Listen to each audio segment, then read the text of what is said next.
Bruce does a really good job of just tearing him apart verbally. So I'm going to let Bruce do what he does, and then I'll be back to do what I do. Do you want to have a debate real quick? Brother, I don't want to have a debate with nobody whose eyes and nose are not on the same facial plane. My brother, you look sunken. My brother, you look like your nose was put on this morning. Yeah, but would you like to have my brother, you look like your eyes is still trying to come out of your head. It looked like you got into a room just to see. Okay. It looked like when you turn a corner, your nose turned the corner first. Stop having a low. It looked like your lips is still trying to grow with the rest of your nose and face. It looked like you can't. I can't tell whether your eyes are open or not because they so sunk to your head. Even have a conversation. It looked like, see, that brother got a cartoon mouth. Well, that was fun, and this part's going to be fun too, because my bet is you thought you were going to jump online anonymously and be awful to strangers, say horrible things, and then just move on with your life with the people around you day to day having no idea that you feel or think this way. And I'm sorry to break it to you, but that's not what's going to happen. Bruce pointed out a bunch of things about your face, but he didn't mention that mole that's very distinctive that can be found in other photos, like this photo that came from an Instagram page. Now, the Instagram page that picture comes from is private, so I can't go look at that picture closer. And your profile picture is kind of far away and your head's turned to the side, so I can't really confirm, even though it looks like the same guy, that it is the same guy. The good news is you also have a Threads account that's listed right there, this Threads account, and you have a different profile picture on your Threads account, don't you? And a close look at that profile picture shows me that not only do you have that same mole, but I see the same goddamn chain. Same chain you were wearing on that webcam when you decided to say all those things. So hi, Josh Kelly of Covington, Louisiana. Do the people you see every day know that you feel this way? There's a lot of people of color in Covington, Louisiana, and in Louisiana in general. You should know that Josh would like to have a debate with you. So you could always walk up and have a debate with him. Or maybe if you're on Snapchat, you could debate him there. Or you could message him on Instagram or Threads. I have a funny feeling you're going to have a lot of offers for debates, Josh. And maybe this is a good time to point out that sometimes hard-learned lessons are the only ones that stick.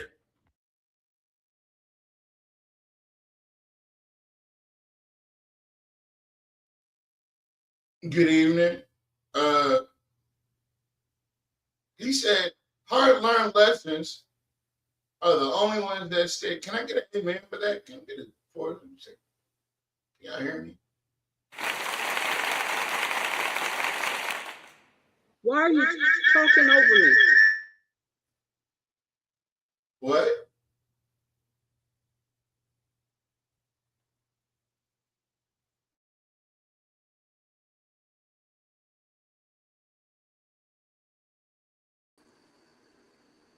Anybody saying anything?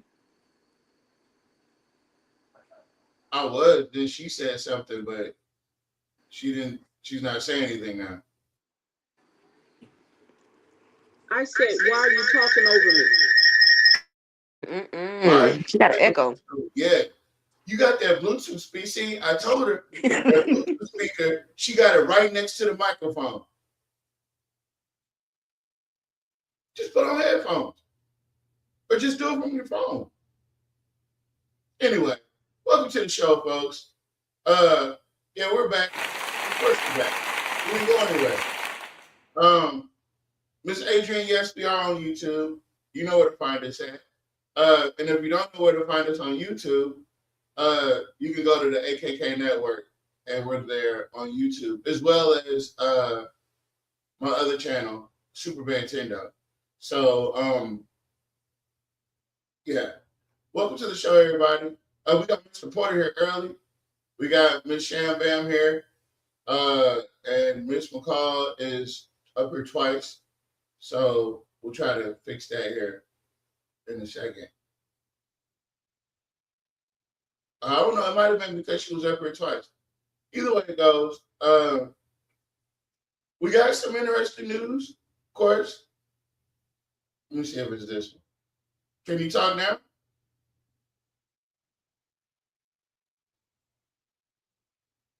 You on mute? Yeah, she on mute. No. There you go. No, not that one. Okay. Forgetting. There she go. What about that one? All right. Can you hear me now? Yeah, I can hear you now. You can't. Okay. I can't. See, now I gotta leave. Oh boy, that's funny. So we've been informed that the breaking news this evening.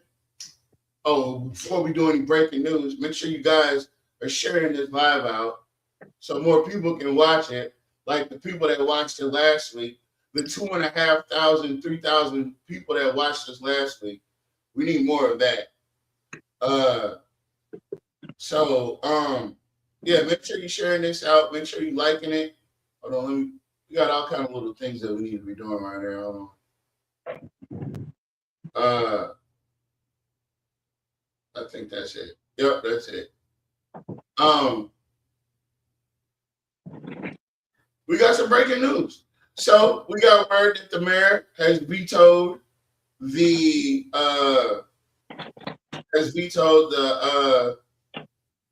ordinance rescinding Take my other one off, please, because I can't hear nothing.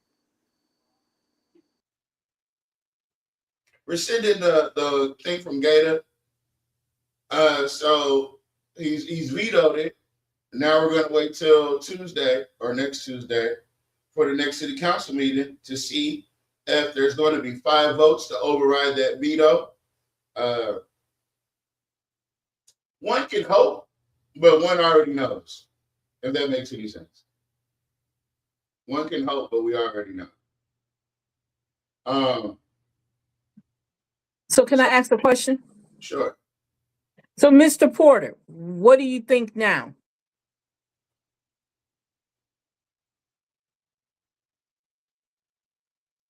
The date is next Tuesday, Miss Susan. Next Tuesday, they'll be at the city. Well, he'll be. I don't even think he'll be there. To be quite honest with you, I really don't. It all depends. But Mr. Porter, go ahead. Yeah, well, you got to excuse my voice. I'm under the weather here. No, don't tell me you got it Oh, too. we're No, sorry. no, man, it's going No, wrong. listen. No, you ain't got to explain it. You good. You good. You just stay in front of the panel with us. Mr. Porter, no. Yeah, you don't have to say nothing.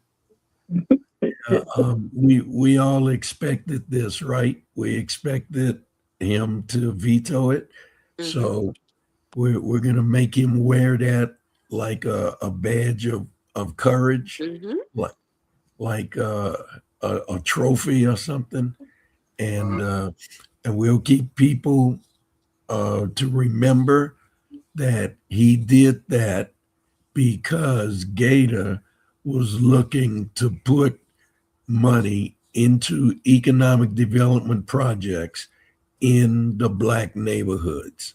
And he did not want that money going there.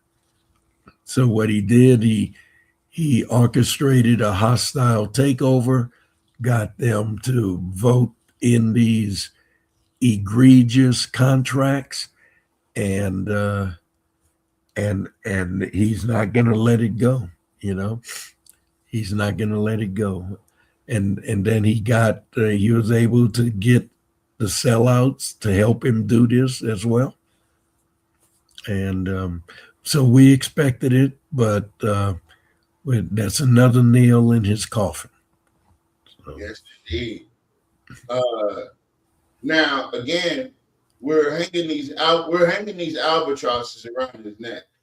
And if we just got into the discussion about vetoes alone, what will we be talking about? We'd be talking about this veto, right?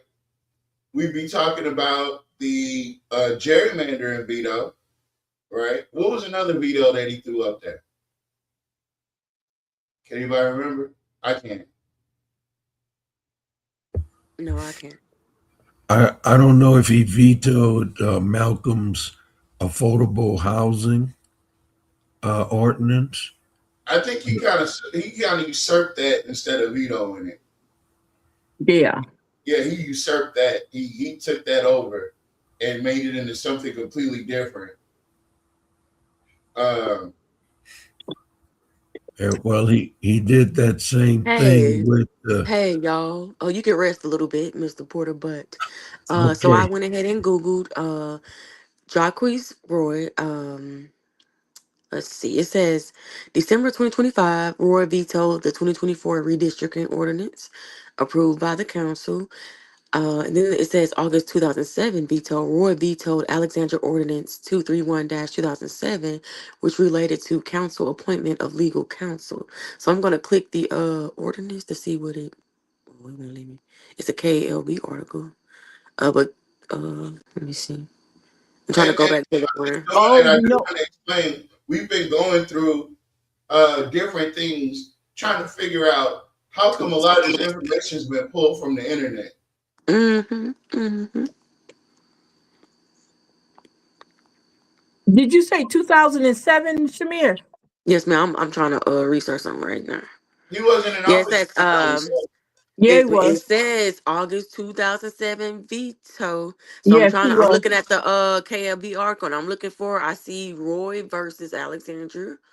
It says on August 29, 2007, Honorable Jacquees M. Roy, Mayor of Alexandria, filed suit against the Alexandria City Council and its members individually who voted for and also voted to override the mayor's veto of Alexandria Ordinance. The ordinance authorizes the city council to appoint or retain legal counsel. The mayor's suit sought to set aside, invalidate, or nullify the ordinance. The suit also sought to enjoin the city council members individually from actions in furtherance of the ordinance. I'm trying to Hey, can see. you share your screen? I'm not. No, I can't share it. I'm not on stream. I don't have those permissions. Yeah, you do. No, I don't. She's I at the don't have those bottom. permissions on here. So basically, this will end it up in court again. I can Listen, send you the. How about this? I can send you the can you link send me on the my. link? Yeah, yeah, yeah. Give me All a right, second. I'll put the link up there. Okay, can I say something? Because Tavares won't What? let me say it. I'm trying to talk. Now, Oops. what amazes me is anyway. So, so you guys, this is what we want you to see, or get to understand why we're the way we are about Jock Roy. Now, that was back in 2007. He went after the city council because they disagreed with something he wanted to do. So when they needed to get lawyers, he disapproved of them getting lawyers to defend themselves. Y'all, that's pure evil. I don't know what else and how else you can see that. That was pure evil. That you would not let your councilmen have their own representation. And y'all put him back in there again. He's going on 16. If he does another 4 years, this is 20 years. This man has been this vindictive and mean and act like a spoiled child. And y'all allow it. I'm mind boggled by this.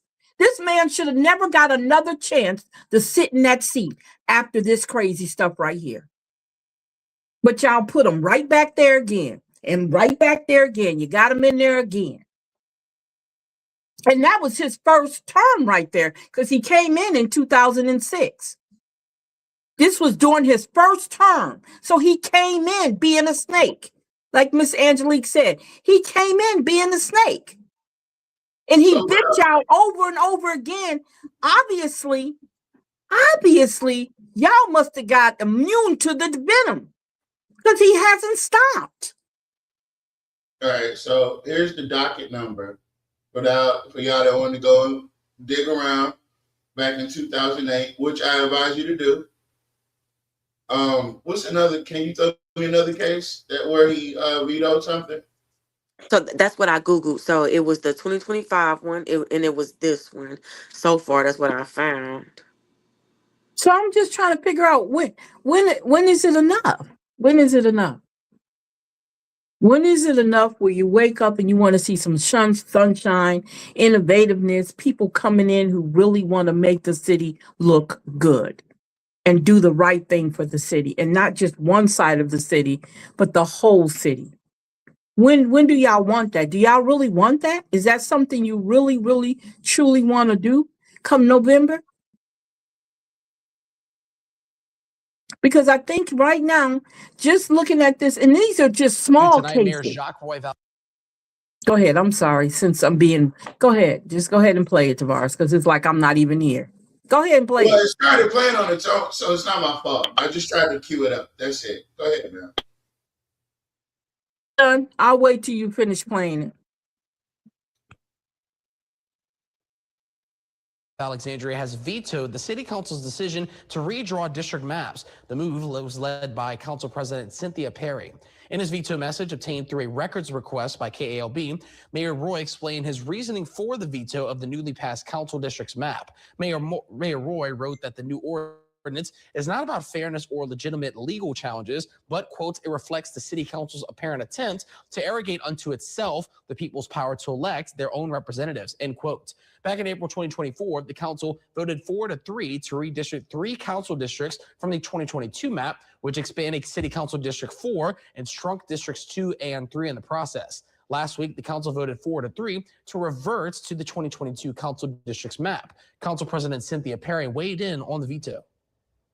We had hired people to redistrict for us, and the RAPC recommended the redistricting, and so we couldn't understand why the change needed to be made simply because of a house that was out of the district. A lot of the information inside of his explanation is, to me, a slap in the face. It's almost like I didn't do this because I wanted to say that I had revealed something or I put it back this way. It wasn't about I. It was about our constituents. Council President or Vice President and District 2 Councilman Gary Johnson also weighing in on the veto. If you notice, in the last year, we got things moving pretty smoothly in Alexandria. And I get those all the time from people. You guys finally stop pouting and trying to move the city forward. And here it is, the season so-called to be jolly, and we get this thrown in our face right at Christmas time, which, they had opportune time during those meetings that we had. For the full veto message and Mayor Roy's previous briefings on the maps that were held this week, head over to KALB.com. And we also...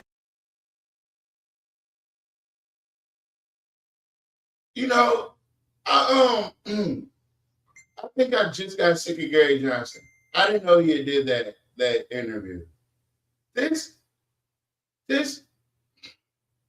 he's up there talking about the season to be jolly, and we get hit with this. What are you talking about, bro? What is he talking about? Can anybody except Mr. Porter tell me what he is talking about? Well, the idea that you clueless on what's going on, that's amazing. He was clueless on what's going on. He was clueless. Okay? I mean, come on now. He was clueless.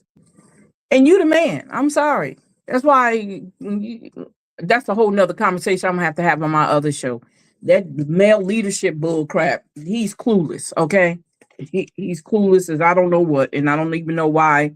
Anyway, I don't have to deal with him, but I will talk about him because he's in the capacity of him being the council person.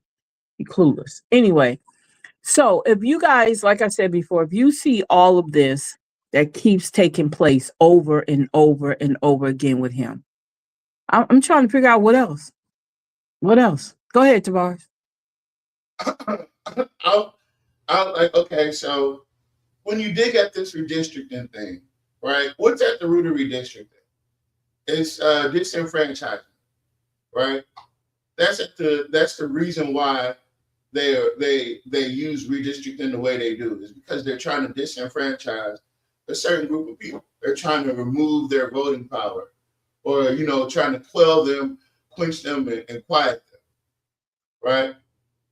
So instead of us trying to guess what he did it for, let's let him tell himself, right? Because that's what he likes to do. He likes to tell himself.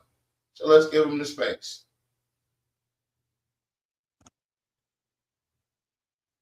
Oh, there's an inconvenience. No audio. No audio. None at all.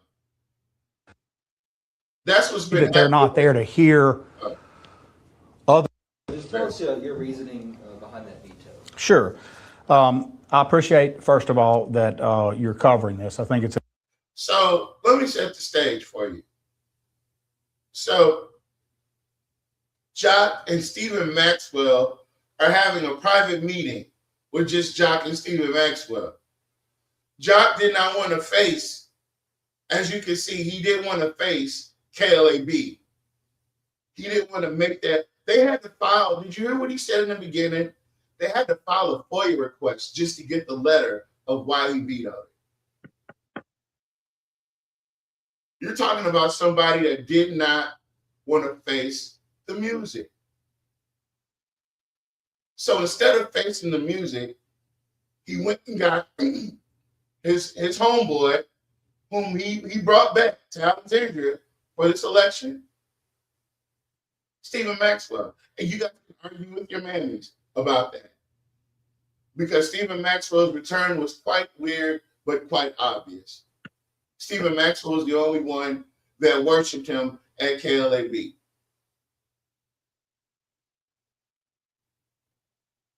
So It's an important topic, and I think it's a very misunderstood topic, in part because of how information gets out today. And so I appreciate these opportunities. Look, I'm going to start off with this, and it's a little bit pithy, but it's just something people need to understand. If you don't want to understand truth, you won't. If you want to set yourself up not to look for facts, you won't find them. So if all you want to look at is a box that says a little headline and then comment on it, you're not going to get there. But more and more we see posts of, can't someone just break it down and tell us? Well, we can. And there are hearings that do that. There were a total of 4 public hearings on the issue of this redistricting plan. I then held 2 days because of the 4 hearings, lack of actual evidence, all opinions, no facts. The facts. Wait a minute. yeah, no, That's I a mean, lie. That's what he said. That's a lie. Mr. Porter came up there and explained it. So wait a minute, that was. Oh, okay. Yeah. See, it's easy to call somebody a liar when nobody's in the room.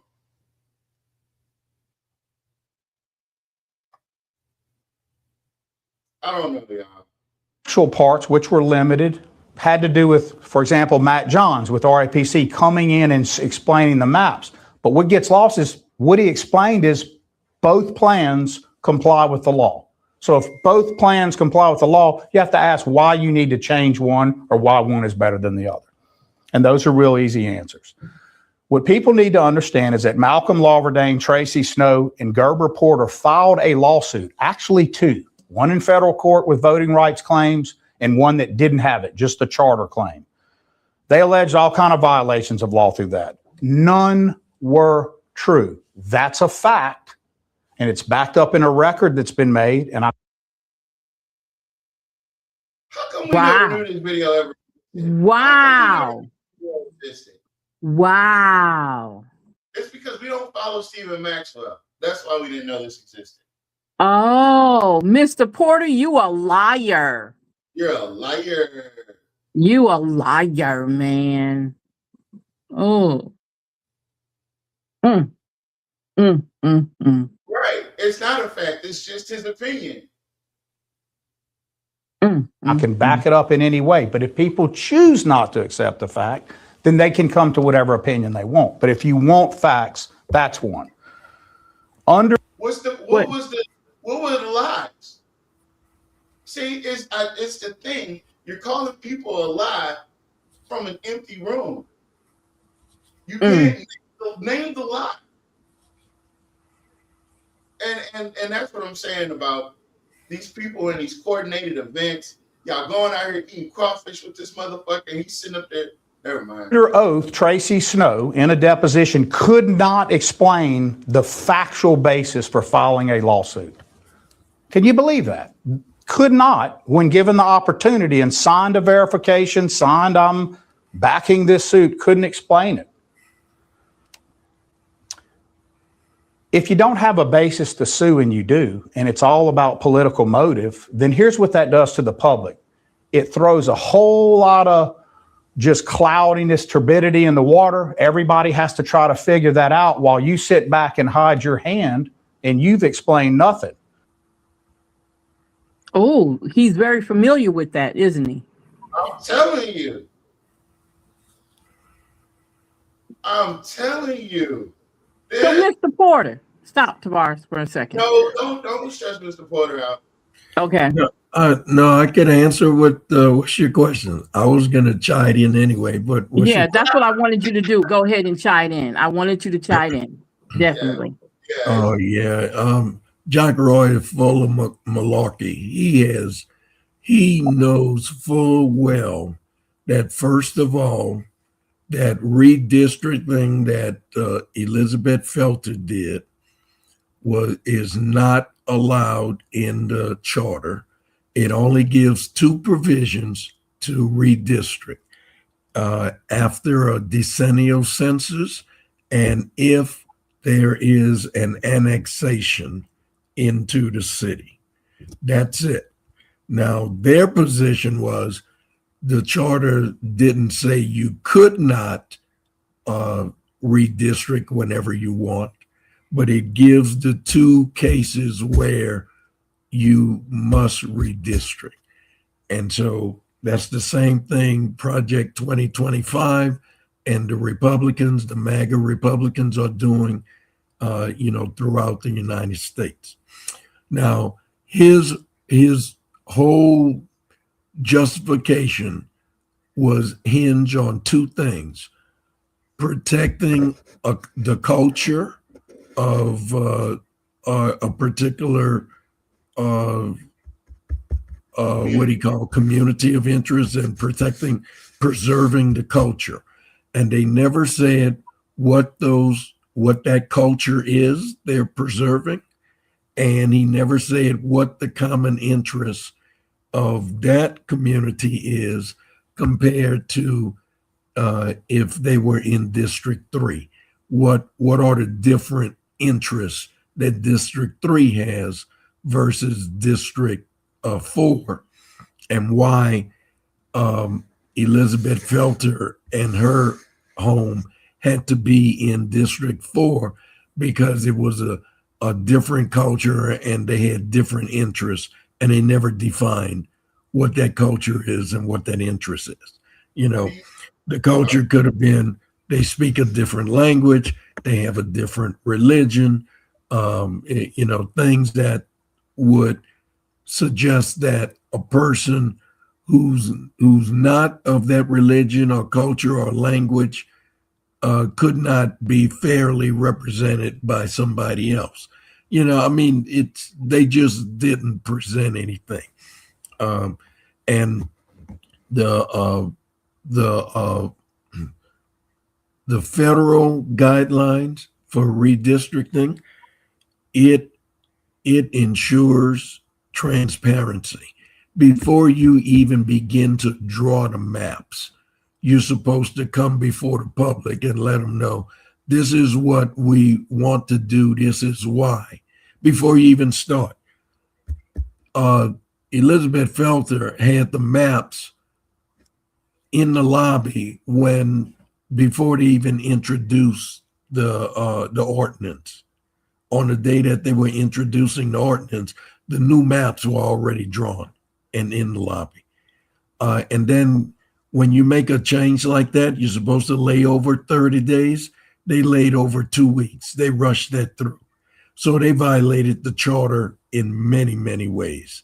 So what Jack Roy is saying is nothing but bull crap, is just malarkey.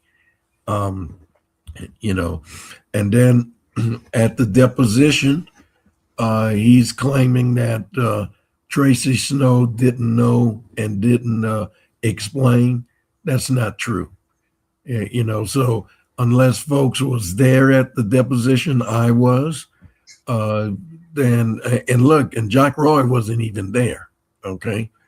So like you said, he can say things if he really know that people not going to go back and check it, you know. So he'll throw all that out there like that. But no, he's full of it, y'all. He's trying to sell you 10 pounds of crap in a 5-pound bag is what he's doing. Now, Brother Greg said his puppet ended up in an underfunded district, so they had to save her and get her out.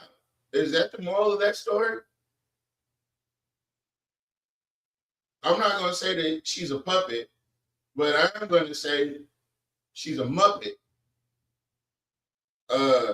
Sounds like, to me, Gerber Porter knows the rules of the charter. That's what it sounds like to me as well. Let's listen. So you get to just keep going, well, these are my allegations, but I don't have to back them up with facts. Hey, this man is literally a walking soundboard. I can, like, if man. Can you read that big comment? Because I'm trying to listen and read it at the same time. Okay, hold on. It's huge. Yeah, okay, thanks. Read it. I said you. Oh, so let me get this straight. Mr. Gerber Porter fought against gerrymandering, and he fought against the shutting down the Gator, and he definitely ain't scared of John. Gerber Porter voted against Johnny Downs because he said the money could have been spread throughout the whole city. He tried to get affordable housing that folks can buy in Alexandria. And he said, I hope that you picking up what I'm laying down. It sounds like to me, Gerber Porter knows the rules of the charter. It sounds like one strong candidate. You feel me? You feel me?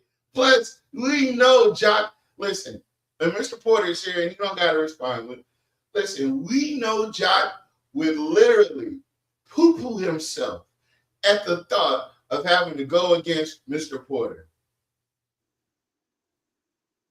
I'm talking about he would poo-poo himself because he knows that Mr. Porter hasn't found all the bodies yet. Mr. Porter definitely knows where to look for them. And John can't hide them all. You can't hide them all, John. What do you call? Ghostbusters. Ghostbusters. We raising them up from the dead, champ. Given an opportunity, it couldn't be backed up. What does that do to you at home as a taxpayer? Well, when the city has to defend a frivolous lawsuit, what do you think it does to you as a taxpayer? You pay for it. So that's any lawsuit, by the way, though. You're not saying that. Exactly. Exactly. Not just that frivolous one. No, because Jock has sued. He sued the council before. You just read it. He sued him over frivolous stuff before. Mm-hmm.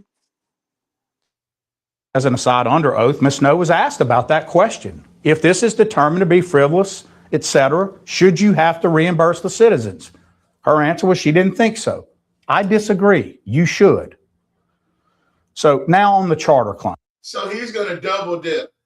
So what he's going to do is he's going to pay out the legal fees already. Again, he's going to pull this Gator move. And then he's going to get the reimbursement from Tracy Snow for a lawsuit that they know they started.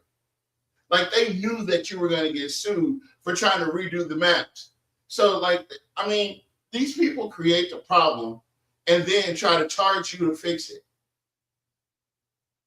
That's exactly what they do. They create the issue and then they charge you to fix it. It's like a bad mechanic. You know what? These used car salesman analogies are getting closer and closer to home. Because they try to, they're the ones that tell you to pop your hood, and they'll have like a little thing where like a little tool, and then start knocking on the top of your hood and tell you that you got a problem. Yeah, turn it up, crank it up for me, and then they'll start knocking on it, click, click, click, click, click, and it's them. It's them with the damn tool knocking on the engine, telling you got an engine problem. That's what John does. That's exactly what he does. And Stephen, it's not complicated, but the language in the charter, all of these things could be written better. It simply says that for each biennial census, when they occur, so 2020 there would be one, right? 2010 there would be one. So within 1 year before the first primary is run after the census information comes in, the council must at least one time adopt new maps, consider new maps. It's possible they could look at new maps and there's no change. It's more likely that there will have been migration around the city, or movement, if you will, within the city. Maps must reflect a simple principle called one person, one vote. So each district must, as closely as possible within limits, have the same population as another district. Makes sense. That's called the one person, one vote principle. 4 public hearings and 2 days of evidence gathering by me. Not a single person could show one person. So wait a minute. He said, wait. Did he say he did it? It was, man. Oh, wait a minute. He said by me. You said the hearings were done by him. So if the hearings were done by him, it was him that drew those maps. No, he was talking about the maps. Go back, because he said, hold up, go back. Something don't sound right here. Maps must reflect a simple principle called one person, one vote. So each district must, as closely as possible within limits, have the same population as another district. Makes sense. That's called the one person, one vote principle. 4 public hearings and 2 days of evidence gathering by me. Not a single person could show a one person, one vote violation. So there's your first big constitutional false claim made, not shown. Number 2, voting rights allegation. Hold up. So he said he did the investigation. He said he gathered it. It was his. He gathered the evidence, and if he didn't deem it as not constitutional, guess what? To him, he's going on record and saying that it's not, even if it was, because it was him gathering the evidence. Wow. And look, and that's not true either, because the city council followed the rules, and they held 2 public hearings, and nobody came forward to contest the going back to the fair district maps. Nobody. Now, before he vetoed it, he held 2 mayoral briefings. They were not public meetings. They were not public hearings, okay? In his mayoral briefings, the only ones he let talk was Elizabeth Felter and Trey Giss. That was all. So that was not a public hearing. So right there, he's lying. That's a bold-faced lie. The only public hearings that were held on the fair district maps were the 2 that the city council held. And he claimed he compiled information that was information that Elizabeth Felter had people send a email, and he claimed he got all these emails from people in Elizabeth Felter's district. The other thing he lied about is that the one person, one vote, the fair district maps had very close numbers for each precinct. Elizabeth Felter's map, District 3, now has 800 less people than District 4. And District 2, I think, has like 420 less people.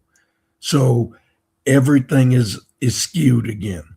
And look, some of these elections are being won by less than 20 votes. So when you take 800 out of a particular area, you really skew these elections, because so many of these elections are close. And then what she did was she took the predominantly white district out of precinct, out of District 3. So he what he's saying is not true. It's the fair district maps had complied with the city charter much more closely than Felter's maps did. So I mean, he's up there and he's just telling lie after lie after lie after lie. And he didn't have any facts either. You see, that's the thing. He's claiming that we didn't have facts and we did. He's the one without facts.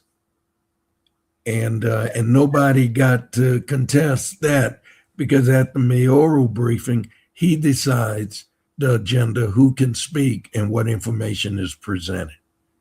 But at the two public hearings that were open and anybody could come up there and speak, even Elizabeth Felter didn't speak against the fair district maps.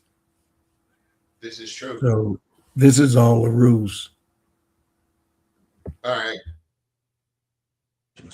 Malcolm Laverdane, Tracy Snow, Gerber Porter, and one other plaintiff filed that lawsuit.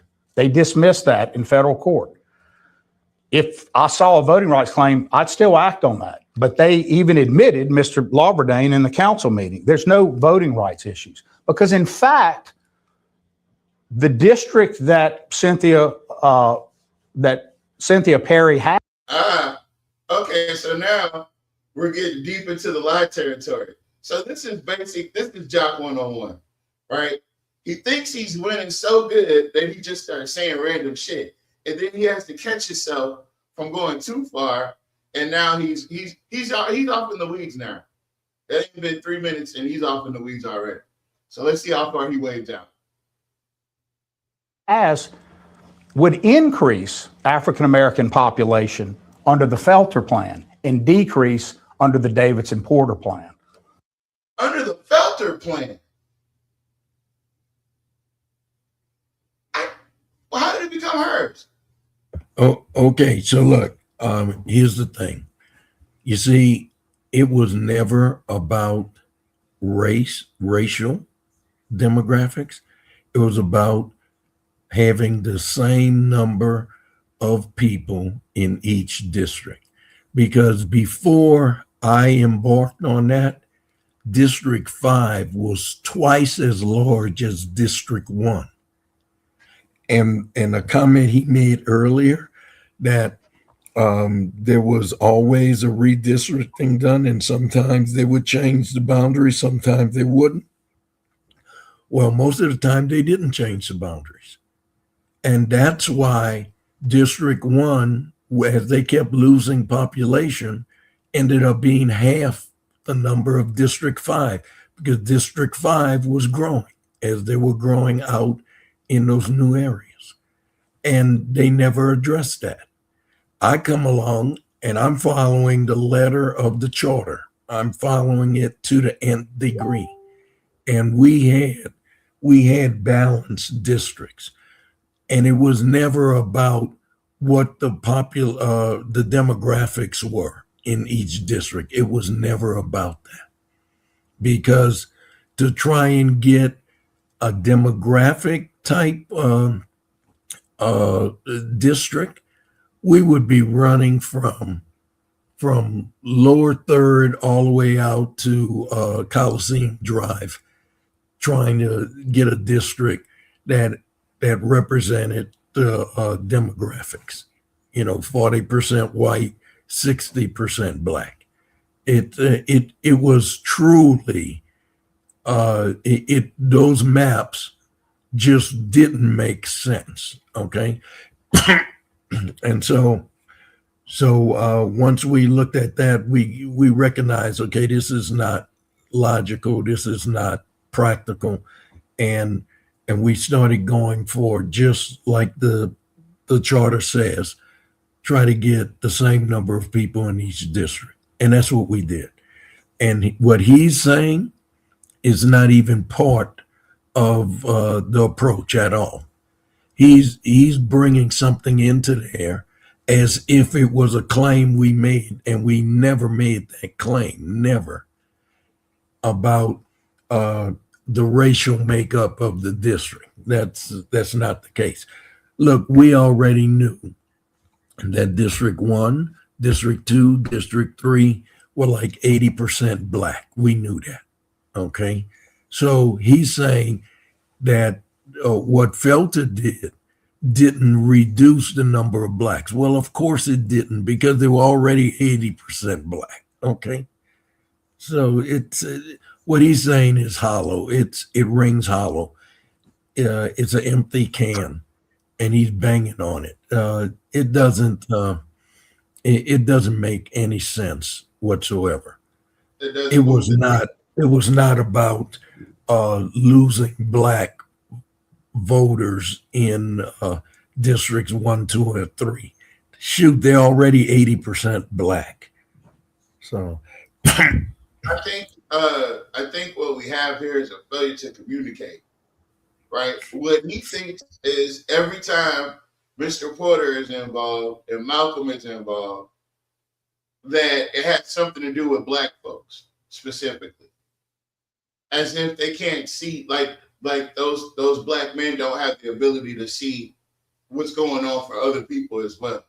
So the reason he brought race into it is because he brought race into it.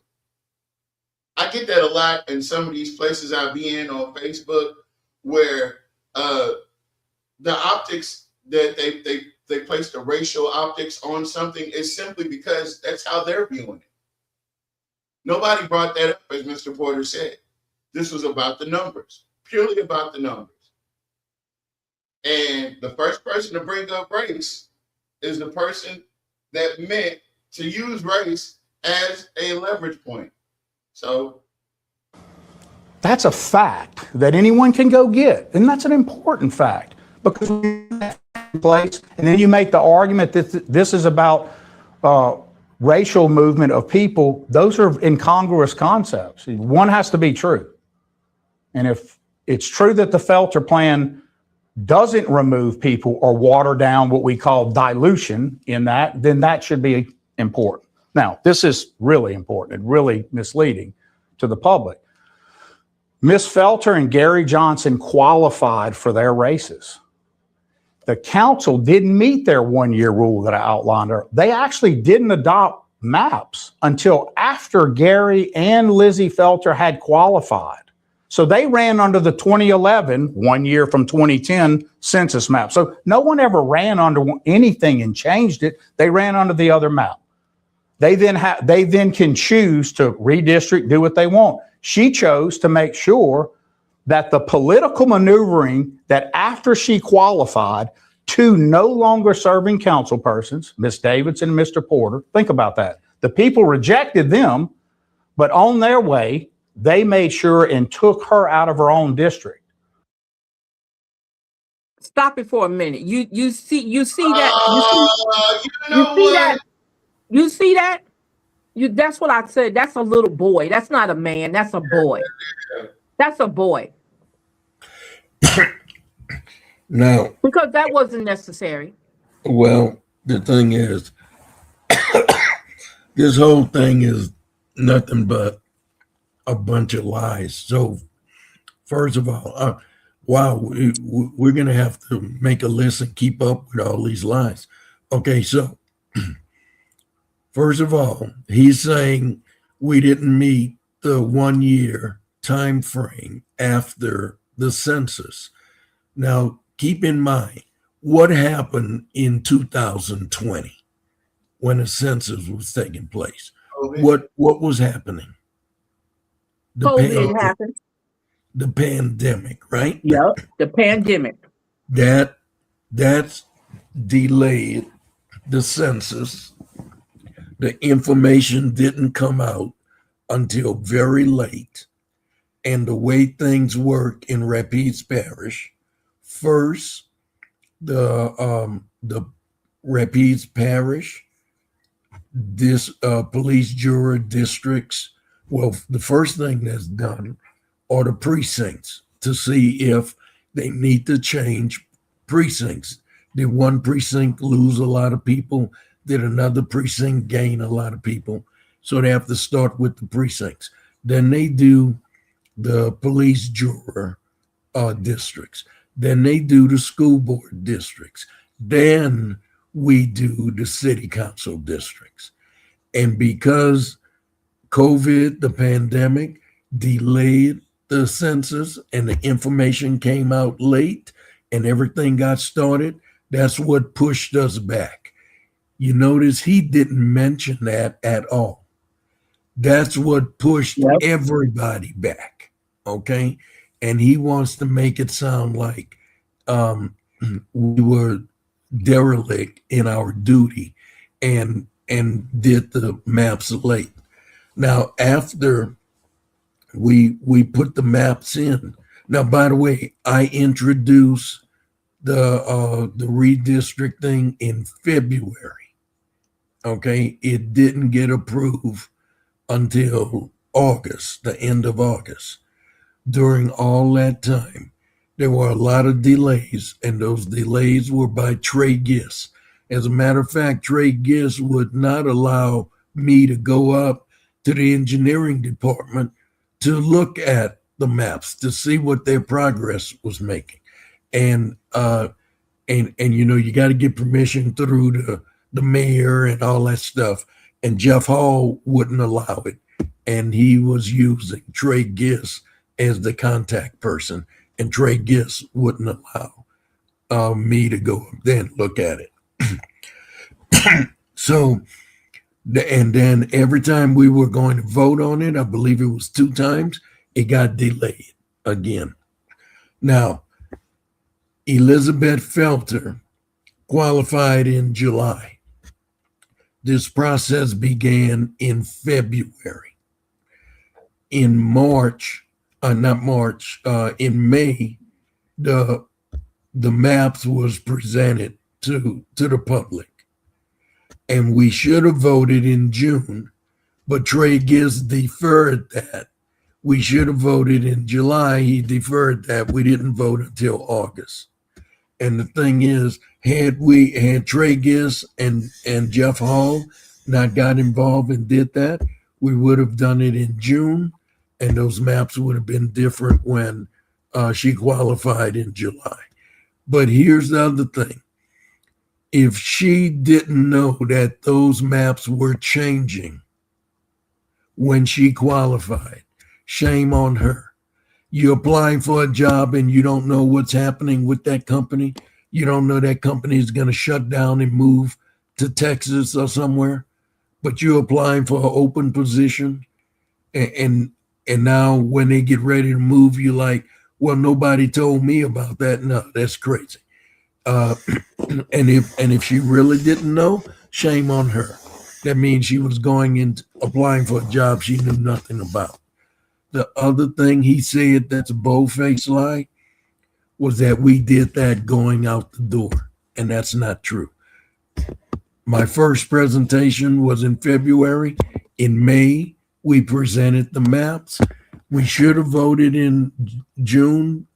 Trey Giss and the mayor, Jeff Hall, they deferred it again in July, and we voted on it in August. So, yeah, if she's running for a job and she's not paying attention as to what's going on in the city council, that's crazy. And we did not do it going out the door. That started as early as February of that year. So Jack Roy he's just nothing but a bunch of lies is all he's telling up there. And the evidence shows it was, and it's okay. You can politically do those things, but that's what happened. So when people say they want to know what happened, what I'm telling you is what happened, and it can be proved. What you may hear from someone else that this is unfair is just a statement. It's a conclusion. What would make it unfair is to not allow the incumbent who received, I don't know, a supermajority, upwards of 60%, not be able to run in her own district. She ran in it before. She redid the map to reflect what she, as the now sitting council person, not two people no longer serving, would want. And here's what happens. No constitutional violations, no legal violations. It comes down to what's called a political question. In this case, what we might call realpolitik, which means the down and dirty of politics. And what happens is she says, this is a better district. Turns out it is. It keeps the Now, hold on, I got a little cut. Let him cut. Garden District intact, it keeps City Park intact, and it keeps South Alexandria more intact. It splits no precinct. So you had two permissible plans. No one ever ran under the Davidson Porter plan, but Cynthia Perry herself ran under the Felter plan already. So that's the plan that's now locked in, if you want to call it that. But they could change it too. They could change it next year, as long as they get it in time ahead of the election cycle properly. When you hear it in that context, it sounds very different than the story that's been put out there.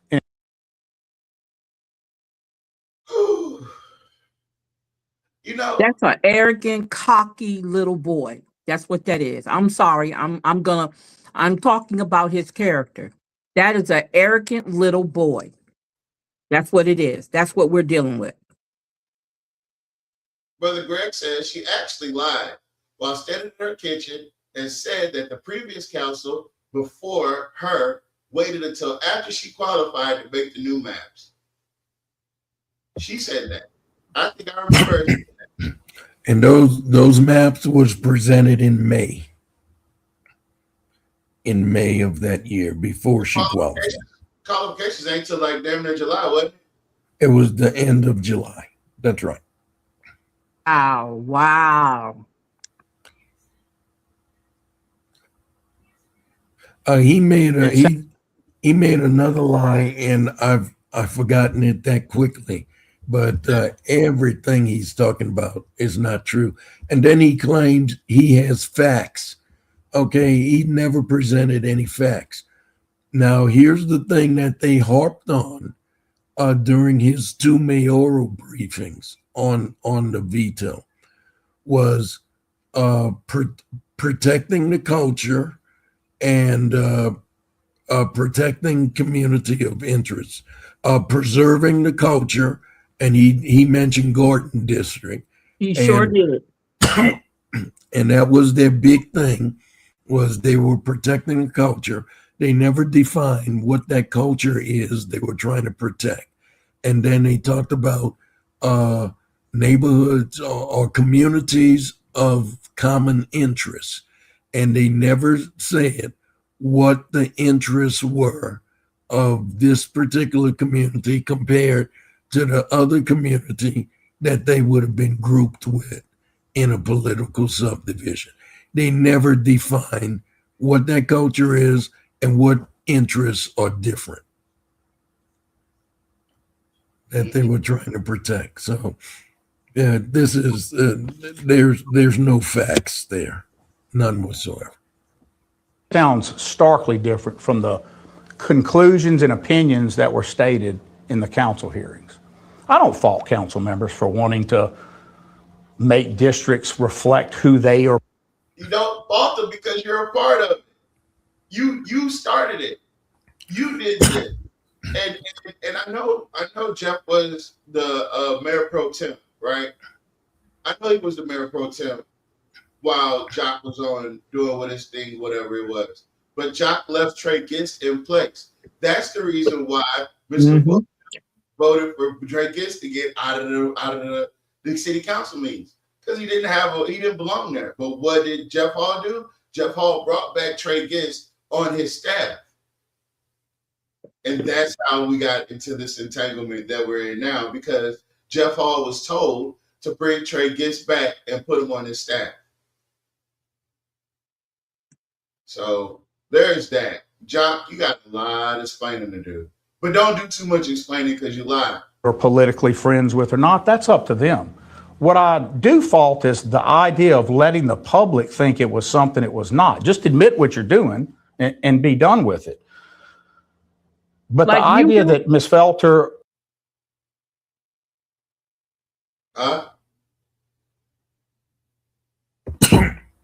I just said like he does. Yeah, and what is he talking about? Just admit what you're doing. And admit that we were adhering to the charter. That's right. I mean, that's what we were doing. We were adhering to the federal guidelines around redistricting. That's what we were doing. And what he never mentioned, and what Trey Gist never mentioned, is that you got 800 less people in District 3 and 400 plus less people in District 2 with what Elizabeth Felter did. With the maps I had put forward, we were very close to being even, very close. And there's a lot of discrepancy now in those things. So Mr. Porter, so what you're saying now, those 800 and those 200 people have to vote for her in District 4 now? Well, yeah. So what she did was to get her back in District 4, she had to upset the apple cart. And the final analysis was District 3 has 800 less people than what they had before. And District 2 have 400 less people than what they had before, under the fair district maps, under the maps that I put there. And you notice he never talked about that, right? He never talked about how the numbers are now skewed. He conveniently omitted that. Okay, so he made it to the comment section, right?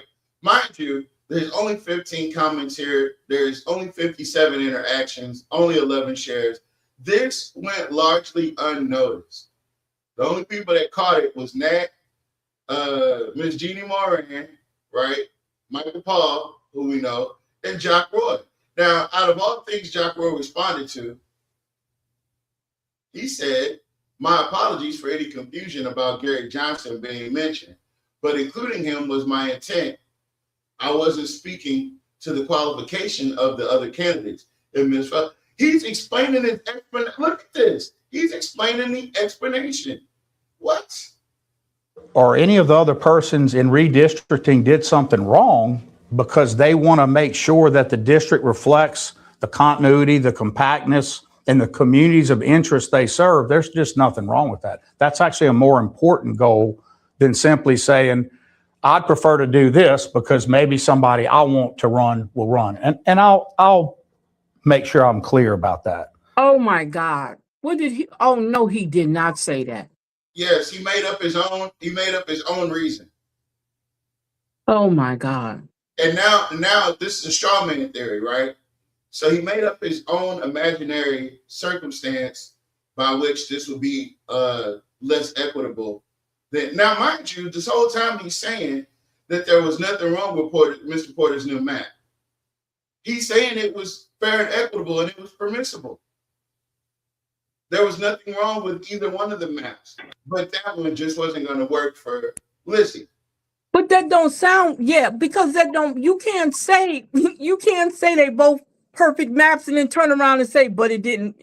You can't do that. You need not to just say it at all. Just not say it at all, because that didn't make any sense what he's saying.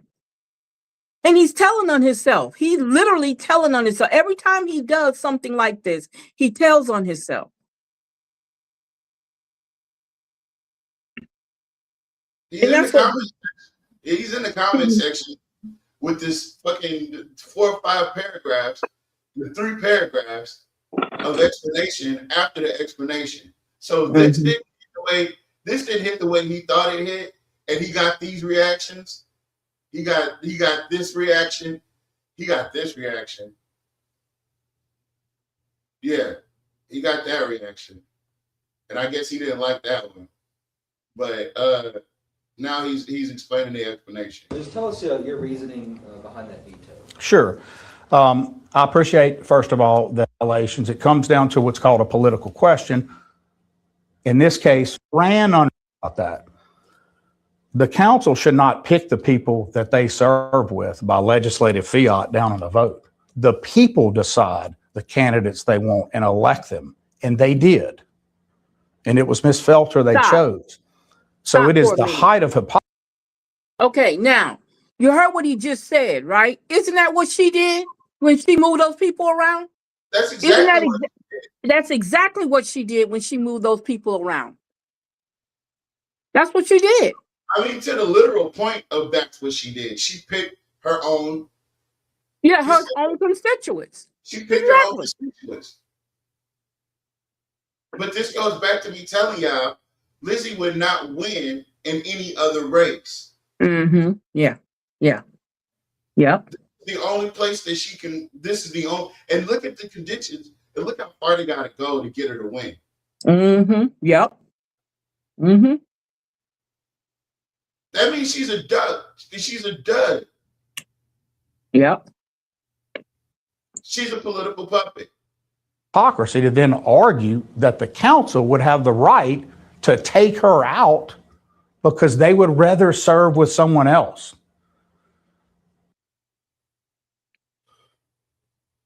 Is that what she, is that? Because he's saying what I just said. Mm-hmm. She wouldn't be able to win otherwise. Well, I hope somebody runs up against her this time, and I hope she don't get that seat back. I pray that she don't get her seat back. I really do. We'll have to talk to Nat about that. Because every time there's something that happens. Okay. My job as mayor is to faithfully execute all law. It's federal, state, council charter, and ordinances, or not city charter and council ordinances. I have to faithfully execute all of it. At the end of the day, Stephen, this was not a difficult question. What's difficult is how do we get past not seeing facts for what they are and only relying on conclusions? So what? Y'all got, he is a farce. He's a total farce. if you don't want to understand the truth, you're never going to find it. But truth starts with facts. We have different truths as conclusions. I get that. You may see the same. You can't have different truths. There's only one truth. But he does. He does. He does it all the time. Same set of facts, and I always say the farmer who needs rain sees it differently than the neighborhood in the same rain that doesn't want to be flooded. They may be separated by yards, right? And they may see that and conclude differently. But the fact is, did it rain and how much? Here, there's no evidence of voting rights or other constitutional violations. In fact, the districts are kept more intact under the Felter plan. She didn't do anything wrong. She wants to protect her incumbency. The council member majority. She wants to protect her incumbency. So she's doing it to serve her. To serve herself. That's exactly what he just said. That violates the Voting Rights Act. That's what he said. He just said that's what she did. He just told on her. He just told on the both of them. That's what I heard. Yeah. He said protect her incumbency. That's what I heard. Oh, okay. You still with us, Mr. Porter? I'm back. Okay. He's sipping his tea, some hot tea and honey. There you go. Oh, what they call it? A hottie toddy? A hot toddy. Hot toddy. Party wants to not let her be on the council. You tell me which is fair. So this was an easy veto. If you had to describe her motivation, Ms. Perry's motivation behind this movement, what would you describe it as? Why do you think she did it? I think Lizzie's motivation is, Lizzie Felter's motivation is easy. She ran and won with a supermajority. She qualified properly. She's been attacked for, I don't know, the better part of 2 years that she did something wrong, which was never true. But her political motivation is to protect her incumbency. Oh, he said it again. That's the second time he said that. He done said it again. All right. Okay.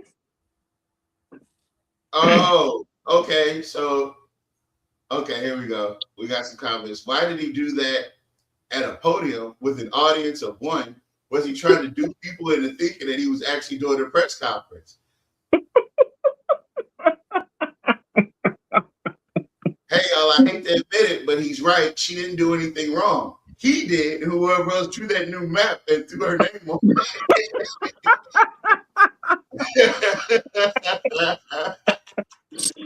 That's a good one. That's a good one. That is. Someone out there watching your cast may think that that's not correct, but it's the only way it's done every day. What?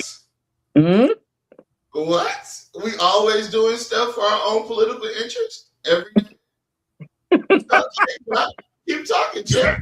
I think he forgot he was being recorded. He must have thought that he got the it was freeze. just I him. told you, so far. I don't know what he thought. The bars don't lose this. Don't lose what? This video. Oh, I can't know. See, the fact that we are watching it and it's being restreamed on all of our platforms, they can't take they can this is in the internet is forever. He Every about day, to text legislature- Stephen Maxwell right now.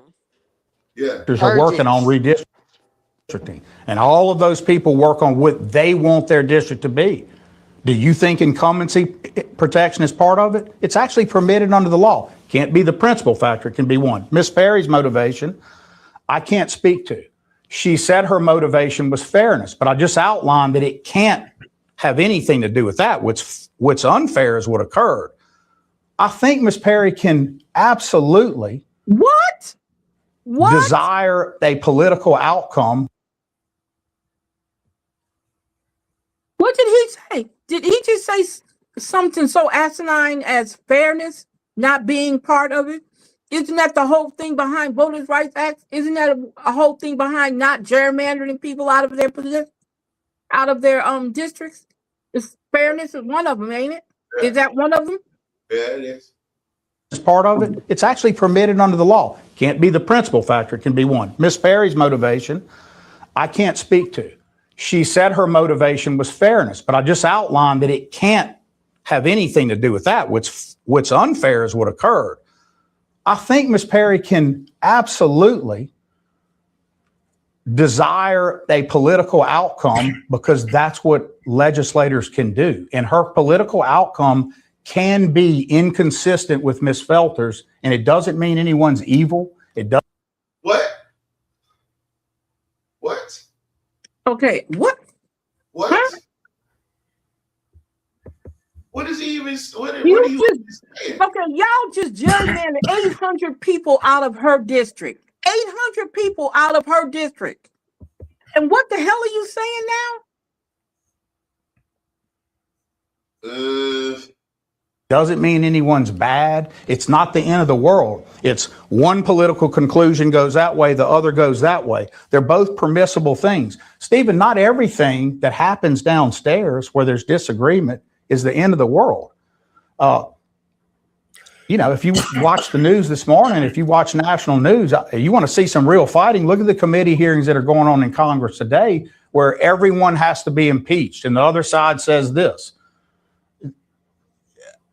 That's not what happened down there. You had a majority that wanted a desire. In this case, you get an eighth vote. That's what happens. And I have no guilty assignment to anybody's motivations other than that the right outcome. What's the right outcome? What is the right outcome?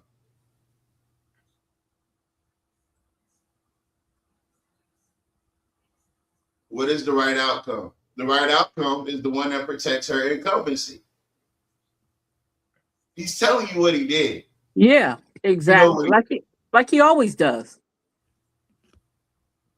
For me, was to veto this because it's the right thing to do. I'm not going to try to argue my fairness versus anyone else. I'm just going to tell you, I'm giving you facts and I can back them up. Which you provided done. Oh, not the white outcome. He said, please don't drop the ball like you did the Eric Banks interview. Listen, I'm sick of y'all. Yeah, You're right, Ms. Colson. He preferred to control that whole narrative like he does everything else and pretend he hides it behind facts and truth and receipts. He hides it behind the stuff that he does. He talked about himself earlier when he said, throw the stone and hide their hand. He was talking about himself. That's what he was doing. He was talking about himself. Now, Mr. Porter, one thing I want to ask you. I heard him say earlier that Cynthia Porter got voted in on the old maps. He didn't want to say old maps, but he was saying the previous maps. You said Cynthia Perry. I mean, I meant to say Cynthia Perry.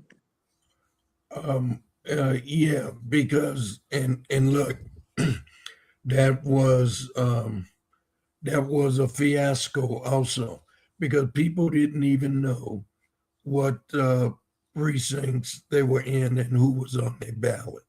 So that's true.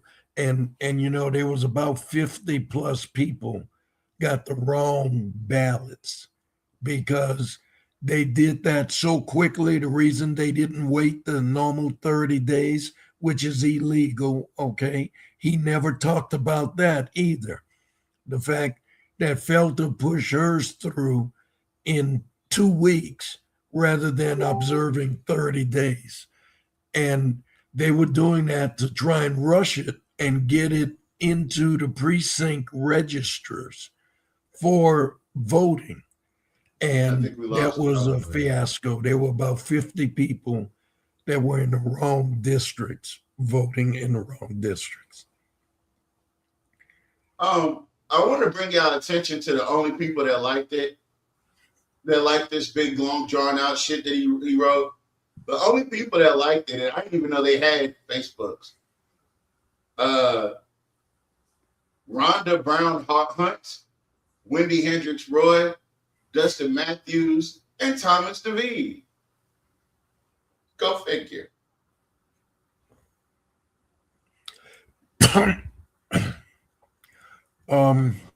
Let's see. Am I able to do like I did last time and click on something and share a screen? Yes, you can. Okay, you're gonna have to remind me what. Okay, so there's a button down at the middle, right at the bottom. It's in the middle. It said you click on it and it says share screen. Okay, let's see.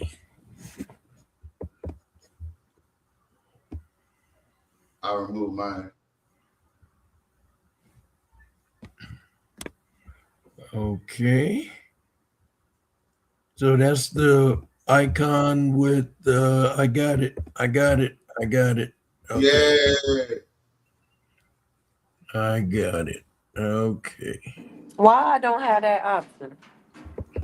Because you're not Mr. Porter. I respect that.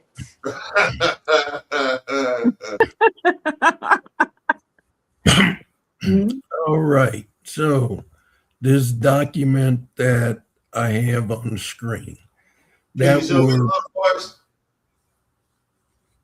What's that? Can you zoom in a little for us? Okay. Yep, there we go. Okay, so this is the document that I put together for our court case. And it's the responses to the questions that was posed to us by Elizabeth Felter's attorneys, or the city's attorney. This was Gold and Weems, okay? That was the Gold Weems firm. All right. Now, so what I'm going to do, I'm going to shrink it and get to some important points.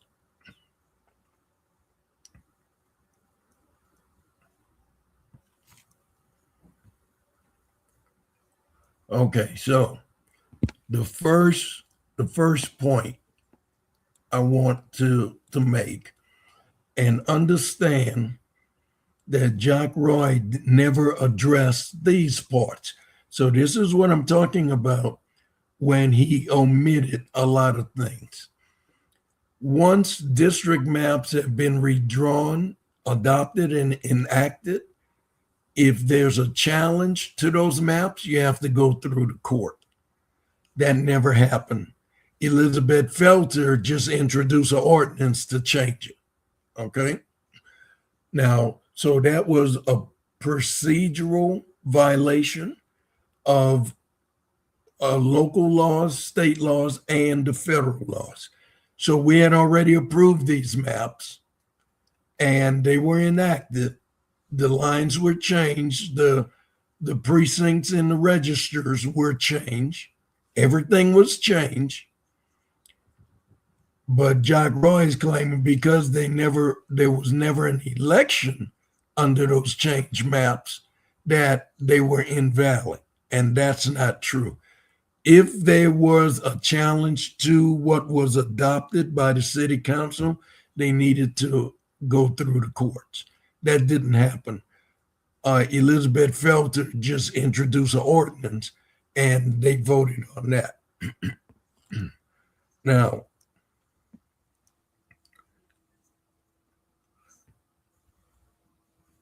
he said Tracy Snow in the deposition, they asked Tracy Snow questions and she couldn't answer. There was no.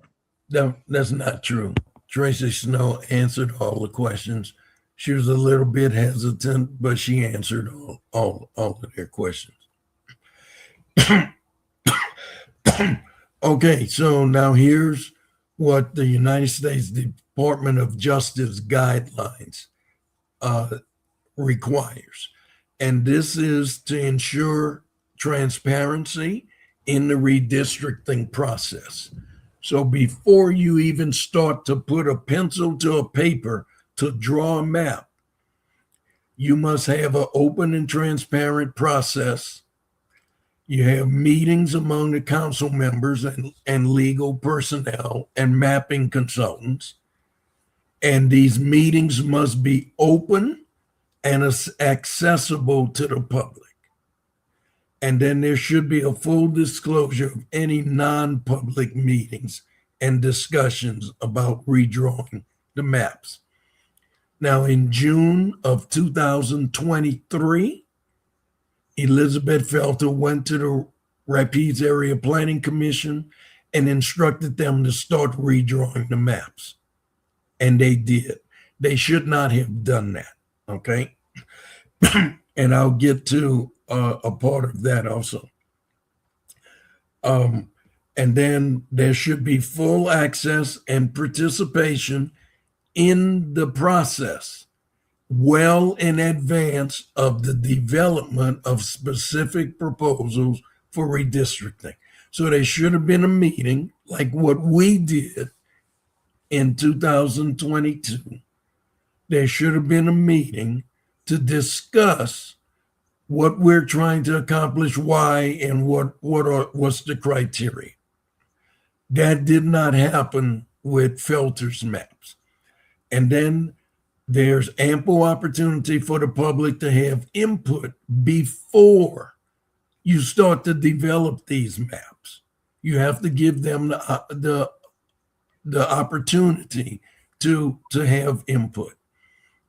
And then you're supposed to have considerable time for public viewing and input on the proposed maps before they are voted on for adoption. Now, here's the thing. Elizabeth Felter only had 2 weeks. We had several months. And during those several months, anybody could have mounted a challenge to those maps before we voted on them. And that didn't happen. We had no challenges.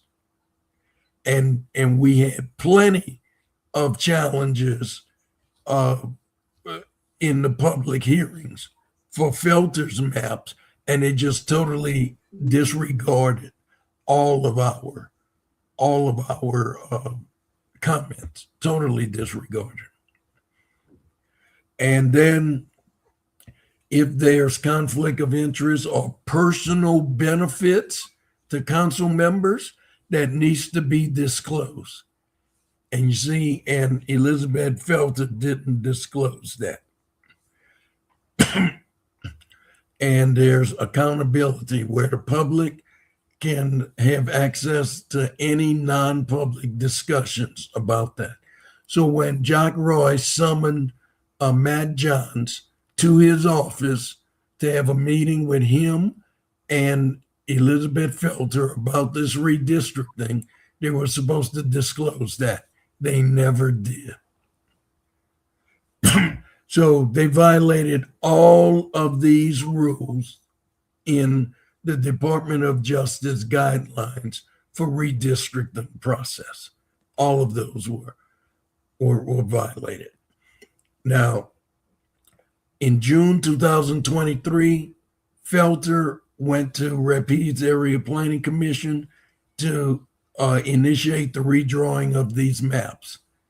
And she does not have the authority to do that.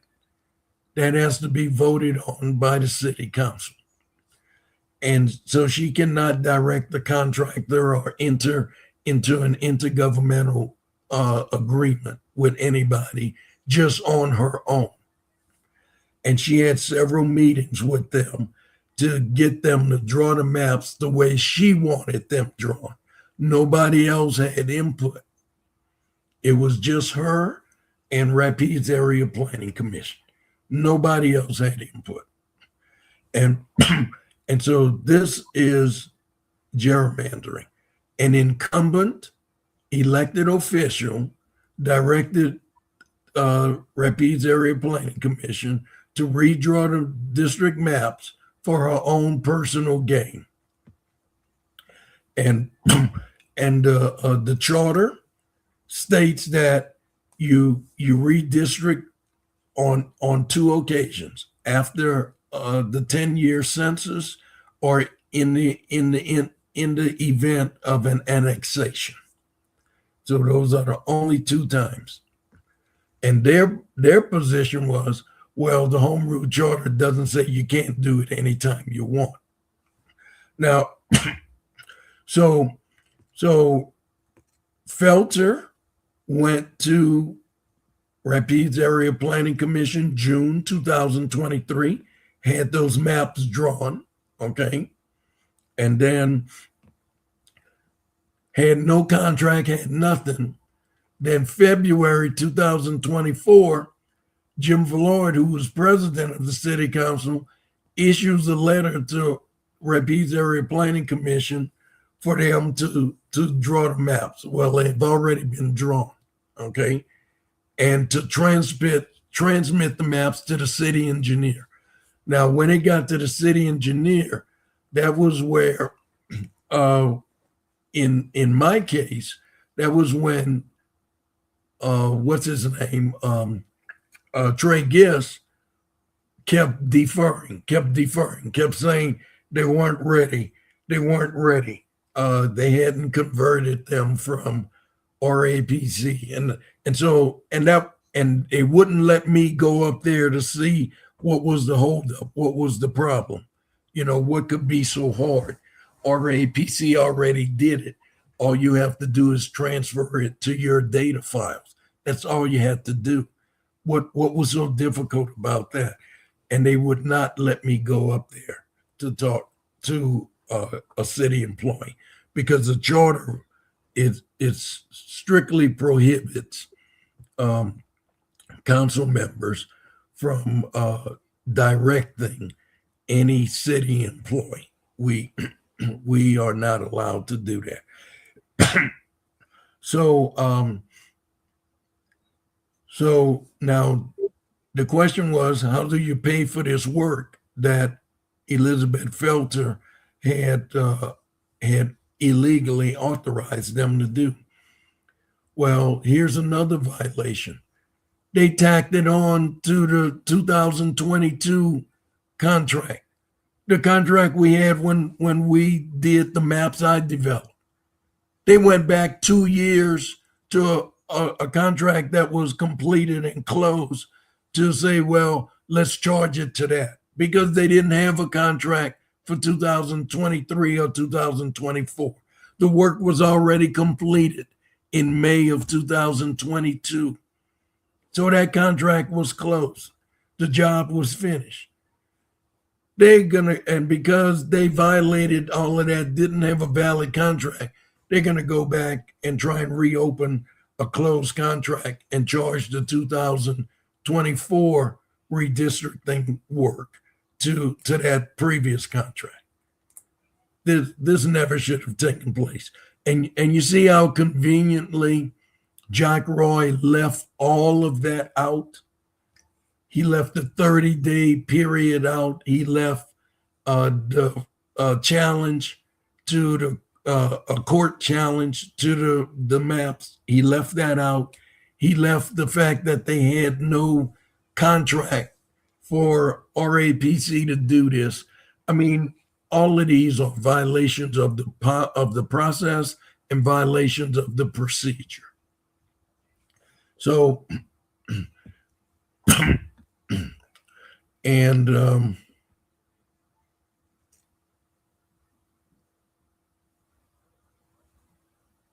so here's was some of the things that so the 2024 maps have a deviation of 211, 646, 440 for districts 2, 3, and 4. So District 4 gained 440 people. District 3 lost 646 people. And District 2 gained 211 people. So what that does, now that's under Felter's maps. Now, if you look at the sentence right above that, my maps, District 2 had 42 people, District 3 had 49, and District 4 had minus 86.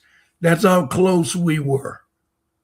And then look at where they went. You went from 42 to 211, from 49 to minus 646, from minus 886 to plus 440. That's extremely skewed for a small town like us, especially when you have elections that are decided by 17 votes. You want as many people in your district as possible, but this was the stuff that was going on. And for the home rule charter states, if you're going to have a major change like this, you need to observe a period of at least 30 days. Well, Felter only observed 14 days. So that's another violation. We've had so many violations of what she did. They say the hell with the charter, the hell with the Department of Justice laws. Let them catch us. They're not going to do anything in our little small town, and they just ran with it. They just violated everything. Now, there was something else in here. I thought I had it in here, but now, Mr. Porter, real quick. So I don't know if you guys know, but District 3 is the largest voting block. I believe they went after those numbers on purpose. I believe this was done to get those numbers out of District 3. That's what I believe. Well, look, before I did this, District 5 was the largest voting block. Okay. Now, at one time it was District 3. I mean, black. I should say, well, African American. Out of 1, 2, and 3, I should say it that way then. Oh, okay. Yeah, as far as, but you see, they didn't touch any of the black precincts. They just removed the white They precincts. just wanted the white. Okay, gotcha. Out of District 3 to put them back there. Now, by the way, everybody voted for the 2022 maps.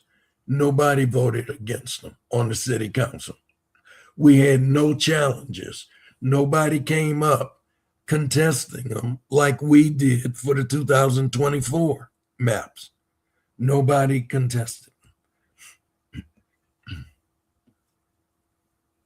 And you guys keep in mind, each city council person can do a change with their maps, do the redistricting.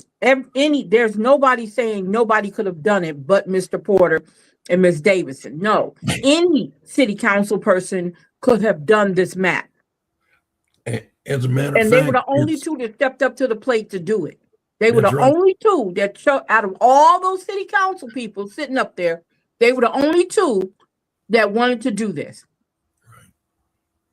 Right. That's right. So that's now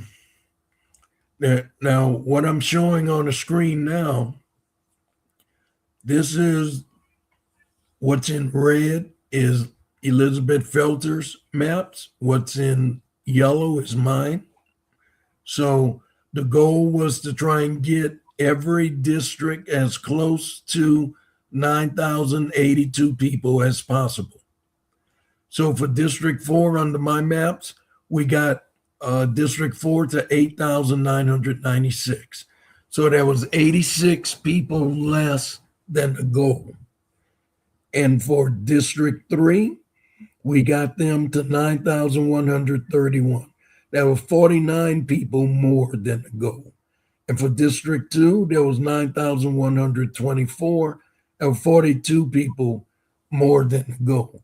And this is the deviation, the percent deviation was 0.0095 for 4, 0.0054 for 3, and 0.0046 for 2. And you see, we were much closer to what the charter required. Now, if you look at the red, Felter's numbers, look at what they are. 9,522 for District 4. So it went from 8,996 to 9,522. That was a gain of 440 persons. And then for District 3, they went from 9,131 to 8,436. That was a drop, a reduction of 646 people. Now, compare Elizabeth Felter's numbers between District 4 and District 3. So if you do the subtraction there, you got almost a 800, you got more than an 800 person difference. District 4 is 800 something people larger than District 3. And that's not what's supposed to happen. Not at all. So that's and see once again, Roy doesn't even talk about that. He doesn't talk about that at all. Okay. Hold on, Mr. Porter. Keep that up. I'm gonna put this back up, and I'm gonna take a second, and I'm gonna read what he had to say. Oh wait, we can't do it till the end. The mayoral hearings or briefings that you had earlier this week. Yes. You invited all the council members to that? I do. And I'll reach out and try to. So part of my job is not to beat up on anybody. I'm trying to keep this ship where everybody, even in disagreement, you can keep working together. You can disagree without being disagreeable. I will say that I provided outreach to the members and gave the opportunity, and also provided private outreach, as in, look, if there's something I'm missing about this and you won't know, I'll consider it. Because I want to be clear, Stephen. Normally, you would give the bulk of legislative deference on redistricting to the majority. I wouldn't normally get in this one.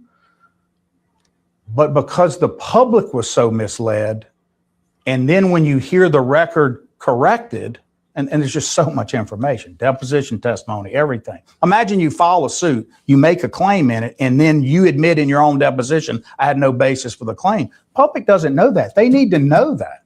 They need to know that's what Ms. Snow said. And she did not say that. She did not say that. Now look, in the numbers, under Felter, District 4 has 1,086 more people than District 3. 1,086 more people than District 3. Now that's a disparity. That's a disparity. When you're supposed to have as close as possible to the same number of people. Okay, and that's why I want those numbers up, because we can flip back and forth that way. Because I'm hearing what he's saying about the facts, the facts, but he's not providing any facts. And so I want to put what Mr. Porter has, which is factual, versus what he's up here stating. Because I don't want to call nobody a lie. I want you to realize that they're lying. Because if I tell you that he's lying, you're just going to say, oh, you don't like Jock. Yeah, I might not like Jock, but I'm not going to say that he's lying if he's not lying. He's lying. Clearly he's lying, right? But why is he lying? One. Oh, but Mr. Lawverdane filed the suit and dismissed the one in federal court that claimed voting rights allegations. I don't think they know that. So when you hear all of that, it becomes clear. And again, I have to say, Miss Perry ran in the Felter plan.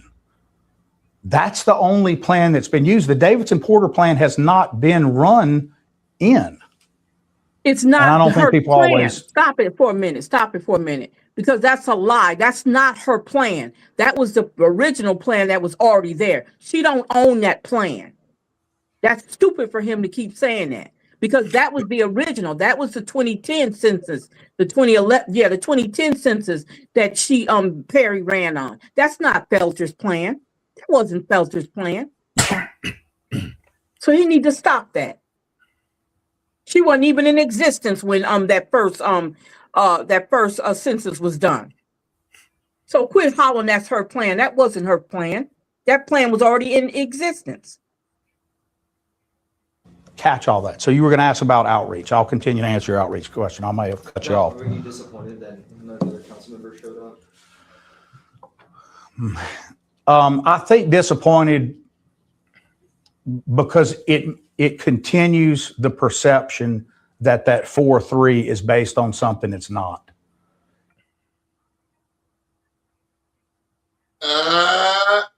You're making it about race. Uh-huh. You made it about race. I see what you did there, John.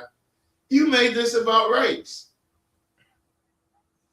And so in our community, personally, I take race considerations very seriously. And people who work around me, including the council persons, know that. It may happen outside that other people politically want to say things, but I have a record in life that is factual. You can look it up about what I do, what I did as a lawyer, and how I am as a person. So I take that seriously. So it hurts me that they're not there to hear other evidence, because I think it makes the perception continue that it's a 4-3 when it's really a 4-3 about politics.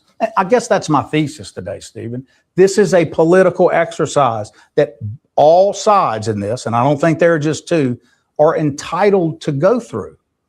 Just like I'm a side in it, I'm entitled to say, only one plan's been run on, only one plan protects an incumbent who won, and only one incumbent had someone try to draw her out of her own district after she qualified. And believe me, I went out, like you might, and talked to the people in the Garden District community about what they knew to have occurred. And they all said, oh, this was done politically, John. Hold up. Did you hear what he just told on himself, too? Yes, he said instead of going to the other communities, Mm-hmm. he said he just went to the ones in the Garden District. Yep. He just I told on wonder, himself. is that the business community that hired him? That told him to run again? No, Garden is it? Don't he live in District 4 or is he in District 2? Oh, we don't know. No, he lives in District 4. Mm-hmm. That's what I thought. That's what I thought. Y'all, if y'all don't see this, I don't. Maybe it's just us, and it's not that we're blinded by our distaste for his character. Please don't get that. I'm listening to him from a political standpoint, And and he's literally using it the way you're not supposed to. yeah, exactly. It's for the benefit of one person. The benefit of one person. That's what he basically just said. That's what he just said. He's saying the thing. Yep. He's doing the thing. Yep. For sure. Here's something I was told. Here's a conversation I had. Stephen, in my time as mayor, in any terms, I have not had 40 to 50 individual letters written by people to me. I've had many form letters where somebody wants an issue and they all sign the form letter. These are individual letters by people in the Garden District wanting this veto. Ask me how many letters I've received to not do it. What do you think the answer is? Take a guess. 0. So to be safe, I'm going to say less than 1. Let's talk race. Now, majority of those people who he quote unquote 50 letters that he got were all from white people. They weren't from it. We never saw the letters. Yeah, he never showed us any letters. He never picked one up example and read it when he was doing the explanation in the council. He never done none of that. Okay. You said you got 50 letters. We don't know. Or did you tell 50 people to actually write those letters? Right. Okay. And that's exactly what happened. Yeah. You never showed us no letters that you got. Not one letter. Yeah. Elizabeth Felter brought those emails to Email. Yeah. Yeah. Because they told them to write it. Just like if you look at how got together, it was her and a couple of their friends. They started a little email to call it. Yep. And we all sent the same damn letter. Yep. That's what happened. Okay, so look, I put in. I don't know how to go from my phone to the chat room, but I put in there the email the text message that Elizabeth Felter sent to Cynthia Perry and Gary Johnson in January of 2024. Yeah, to tell them that is the motivation for that redistricting. He said she wanted her house to stay in her district. That's what she said. So if you don't mind, if y'all could put it up there, because I went back to my text on my phone and I don't know how to put it into. It says, good morning. Look at, it says, morning. I hope you are staying warm and enjoying our days off.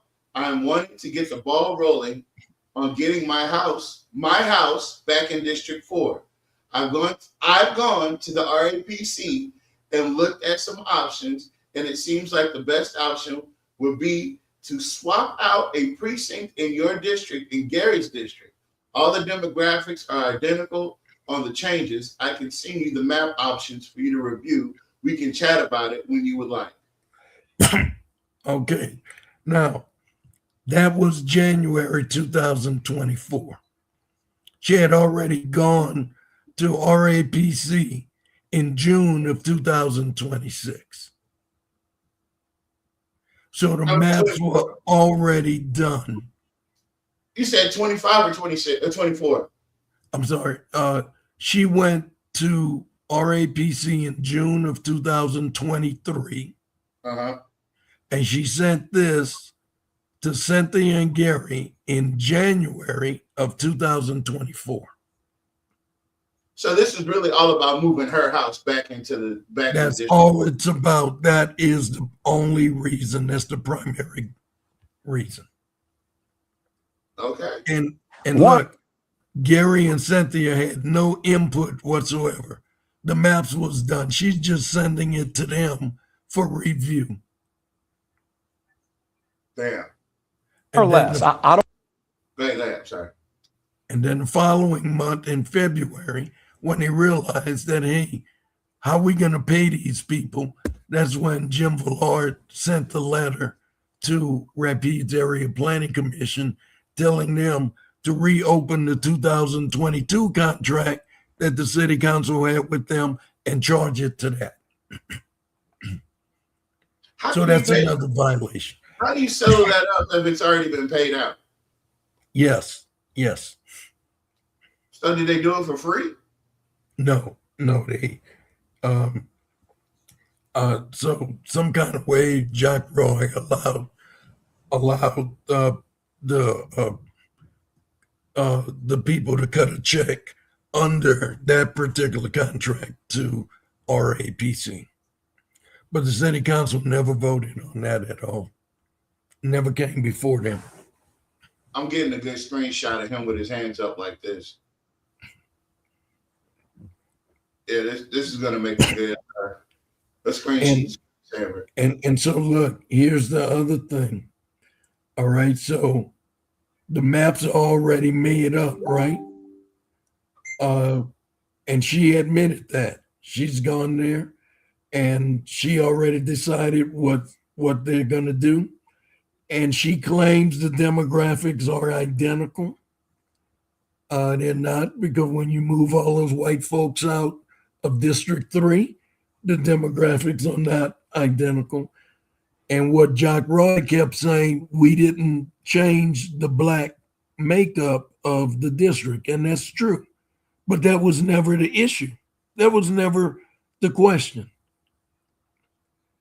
So, and look, she already got the map. I can send you the map for you to review, and we can chat about it if you like.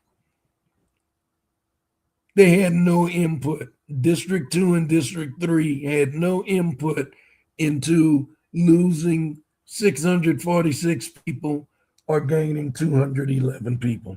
They had no say so, those two council members. This was all a one horse show. And that one horse was Elizabeth Felter. I don't recall one. I think the answer is 0. That should tell you something. So the people screaming about it are people in the insider baseball game. They're the people that come and are asked to testify.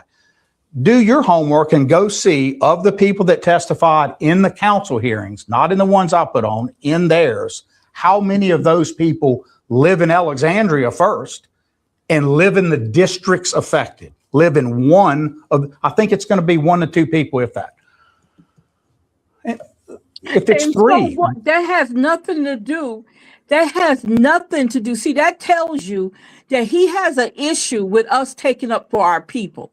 He has a big issue with us standing up and speaking out for our people. He doesn't like that. That he really, you know, that bothers him that we speak up for our people. And you know what? That's fine, because we're going to continue doing it like we've been doing it on this show. We're going to continue speaking up for our people, because we know you are a snake. Just like Miss Angie said, you are a snake. And look, a lot of the people that spoke at the Felter public hearings, they did live in those districts. Mm-hmm. Mm-hmm. A lot of the people who spoke did. Mm-hmm. So that's a lie too.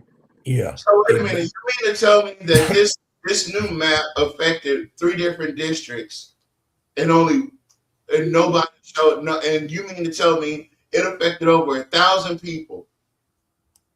And you're saying that you only heard 50 voices in emails that were brought to you? Yeah, and then he even said only 2 or 3 people that lived in that district that protested it. But that's impossible because I mean, that was against what they did. he's saying that the people that don't live in those districts shouldn't have had shit to say about it. Basically, that's what he said. Exactly. Well, wait a minute. Lizzie Felter doesn't live in District 3 or District 1, and she has something to say about it. Because she was directly affected. That's why. She could have did. been affected. She wasn't put in District 1. She wasn't speaking on behalf of the people of District 3. She didn't care. It was about her. That's why people have to understand that. She was thinking about her. It wasn't about nobody else. And anybody who's listening to us right now, believe that this was not about her. This was about her. Period. And her text message proves that. Yep. That's all it was about. That was it was about her. And she knew she couldn't run next year. When it's time for her to come up to run again, she knew she couldn't run. She knew she was going to get washed. She was going to get washed away. Well, she wound up in District 3. She was going to be in District 3, so she wouldn't have been able to run for District 4 anyway. She was going to have to run against Jim Ballard. Yeah, if she would have went for that seat, yeah, she would have to be running against Councilman at Large because that's the only one she could have ran for. And as a reminder, District 3 isn't even up because District 3 was last year. Yeah, exactly. Been able to run it all unless it was for unless it was for that large position. Or she sit at home where she belongs. Okay. No, we're not gonna do that. We're not misogynists. She could sit at home where she belongs. Okay, so let's see what they said. One person said, I don't like this council person. I want them off so we can get someone new. That's a ballot box issue, ladies and gentlemen. Who said that? A minute. Who said something like that? Nobody said nothing like that. Nobody said that at either of the two meetings. Nobody. Because you got to think about it. She's in District 4. None of our people can vote for District 4. Only person is Shamir. She's the only one who can vote for District 4. Well, see, I think the rest of the problem is we don't want her on the council. Then he said it's a ballot. That's the ballot box issue. But we still can't do. We don't have the power to vote her out. The only people that would have said that are the people in their own district. Yeah, it couldn't have been nobody else. And gentlemen, that's not for a council to decide. An elected official coming and saying, I don't like another elected official on a different body than he serves on. He gets to say who should be in that district. That's the height of non-American democracy. What is he talking about, Mr. Porter? Oh, what the hell? Who's he talking about? Unless he's talking about Jay Scott. I mean, who were the people that spoke? I mean, I spoke. I showed a presentation. Cornelius White spoke. They beat him up. Linda Bell spoke. Jules Green spoke. You spoke. I'm starting to forget all the people that spoke, but we had a lot of people that spoke. Yeah, but nobody said we wanted him out of the. Who is he talking about? Because we can't move Lizzie Felter. We couldn't move her. I don't know who he's talking about. He has to be talking about Brother Jay Scott. He got it. Because he said he elected official, right? Yeah. Yeah, he said elected. Right. Yeah, he has talking about him. Yeah. That's the height of picking your candidates by legislative fiat. Another person just kept saying it's unfair and it's destroying our community, but that's an opinion. How? It doesn't do anything to destroy the community. Look, people may think and I thought a lot about this. Maybe there's a perception that protecting some of these things that the Voting Rights Act was designed to do. Remember, there's people on all sides, Stephen. There's other people who say there ought to not be any of that. Supreme Court's taking that up right now. There ought to be no look at race. It ought to not even be considered. But in past times, that would have been very hard on populations. I would just remind people that it's not a resource game as you're being told. It's about having a district that has the continuity and history of being together like a Wait a garden minute. district. Like, Wait a minute. Wait. Oh, he just said it. He just said it. He just said it. He said it's not a resource game. Uh-huh. It is Yes. So wait a minute. He's saying to keep the garden district together. Hello? Go ahead. He said to keep the garden district together. Yep. So if those maps would have went would some of the garden district left and go somewhere else, or what do he mean by that? Because I don't think you would have left the garden district. You would have still been in the garden district, no matter what. That's you know right. what I'm saying? Although you've been in District 3, you would still been in the garden district. And if you're across the street, and if you was across the street in District 4, you still in the garden district. That's right. So it seems like to me, y'all, this just my thing. They didn't stick water hoses on us. They didn't bite us with dogs. They didn't hit us with whips. They just whooped us with the pen. Yep. That's exactly what happened. Yep. There's some dirty space players. Exactly what happened. Yeah. So they in other words, they got to stay together. And we people. Yes. And black folks, you see, we don't have enough black folks to get together and see what's going on. Either they don't see or they don't give a damn about it. But basically what he said is, we're going to keep ours together. We don't give a damn about y'all. Exactly. See, they stick together. He said he did that for the garden district. Yep. He said, fuck the other side. We put on over here. Yeah. City Park, they have the same interests. The same roads are at issue. The same asset may be next to them, like City Park. That's their concern. That's what ties the community. I live in City Park. I live in the Garden District. The Davidson Porter plan would have split the Garden District at Chester. The Garden District doesn't want that. I know they don't want it all. Tell me another district that has more of an identifiable self than the Garden District. There's a few that might be even, but not any that are more. What? Identifiable self. Other words, this historically white district. We don't want to go there. That's what he said. That's exactly what he said. Exactly what he said. That's exactly what he said. Exactly what he said. Guys, it's not about race, guys. Come on. It's not about race. My God, he said it. He said it. Now, mind y'all, you know this shit is over 20 weeks old. So this was 20 weeks ago. This was a long time ago. And we just now catching it. And I'm loving this. I'm loving this for Jock, because Jock, it's about time you got caught up in your own web of lies. It's about time. Wow.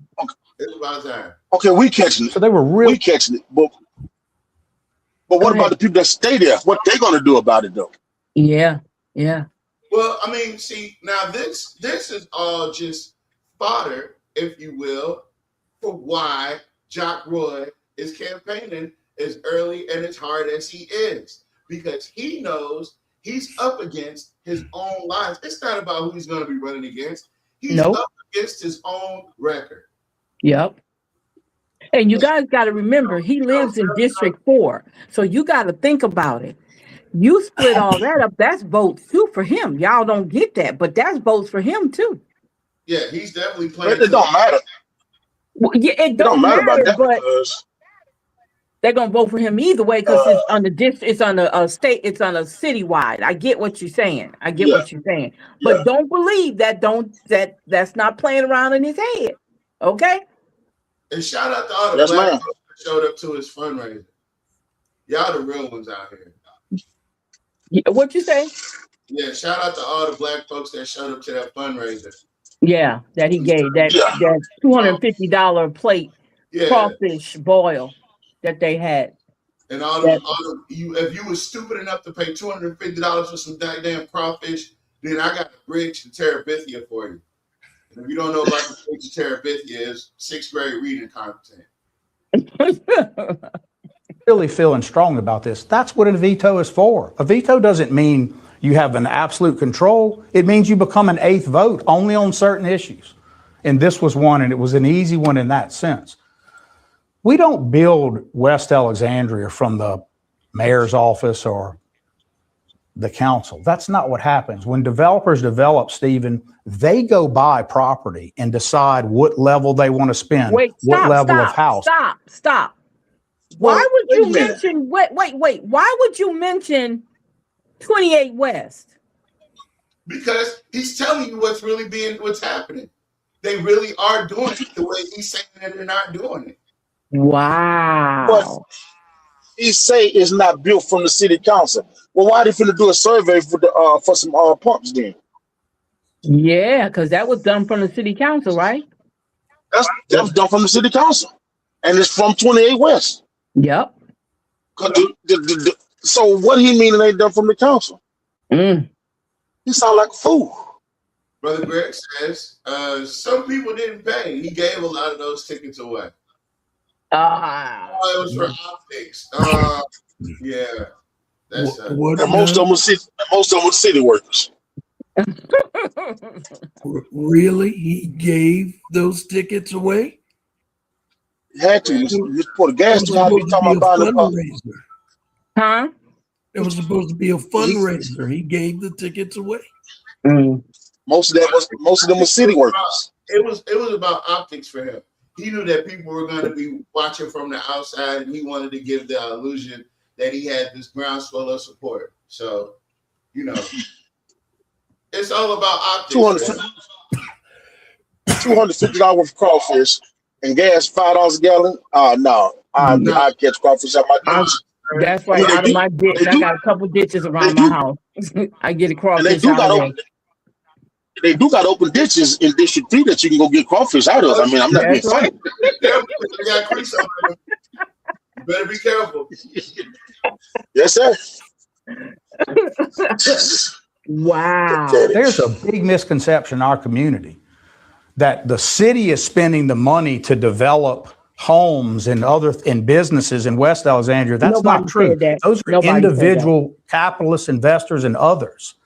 The irony is what we take from tax dollars that get created in sales tax is we spend it in disenfranchised areas and areas that have been underserved. Because you're lying. We already proved that you've been lying on that one. How is that true? And you're not finna fix Cheatham Park, and you talking about waiting to 2030? Yeah, exactly. He's lying. No. Oh my God. And then look at Sister Perry was begging for $76,000 to help her with the lights. Yep, sure was. So that ain't making sense. Oh my God. Let me run this back for you, because I'm about to point out something that he said. He's trying to get out of it, right? So he's way in the weeds. He said a whole bunch of random shit. He's honest. He's trying to get done with the conversation because he's too far gone to even bring it back to the topic. But let me show you what he just said. Individual capitalists, investors, and others.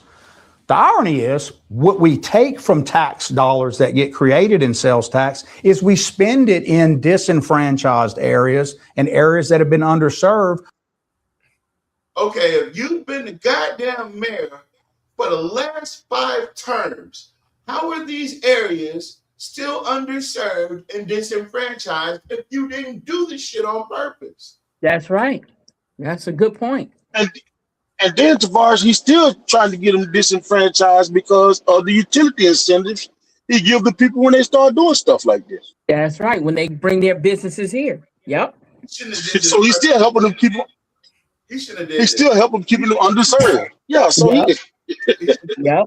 He shouldn't have said nothing. He should have just left the veto at what it was, and trying to explain it is what it was is that he knows that this decision may come back to bite him in the ass. That's why I decided to click on this today, and this is why we're down this rabbit hole, because this is going to come back to bite him in the hiney parts.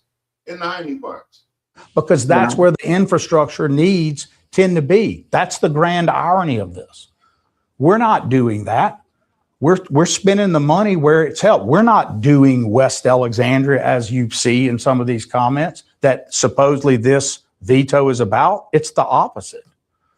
60 cents of every capital dollar that this mayor had in his last set of terms, 60 cents of every dollar of capital dollars I spent in what would be the equivalent of District 26. That's a fact.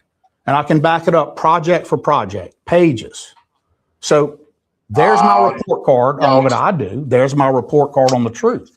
People have to decide, do I want to go the next step and decide that truth requires facts, or do I want to believe someone's opinion because they're willing to post it on there? Just tell us your. Y'all, he said District 26. What's That's the state district. That's Ed's district. Okay, where's District 26 at though? Think about it. It covers Pineville. It covers all the black areas of Pineville and majority of the black areas in Alexandria. So what are you talking about? District and this once again, downtown is included in District 26. Mm-hmm. That's right. Yep. Hey, that's District 26. It is. See, he can't say District 1, 2, and 3. Nope. So he'll say District 26, make it seem like it's a big area. You're lying. You know exactly what you're doing. You put that money down, and then you put that money downtown. That's where money went. Yeah, but he can't say that. He just said District 26. So I wanted to read this part over here. This is the addendum, if you will. Tavares, we can't see that. You need to move the comment or move it over. Let him read. I ain't trying. I know that's too much. It's too little. Confusion about Gary Johnson being mentioned, but including him was my intent.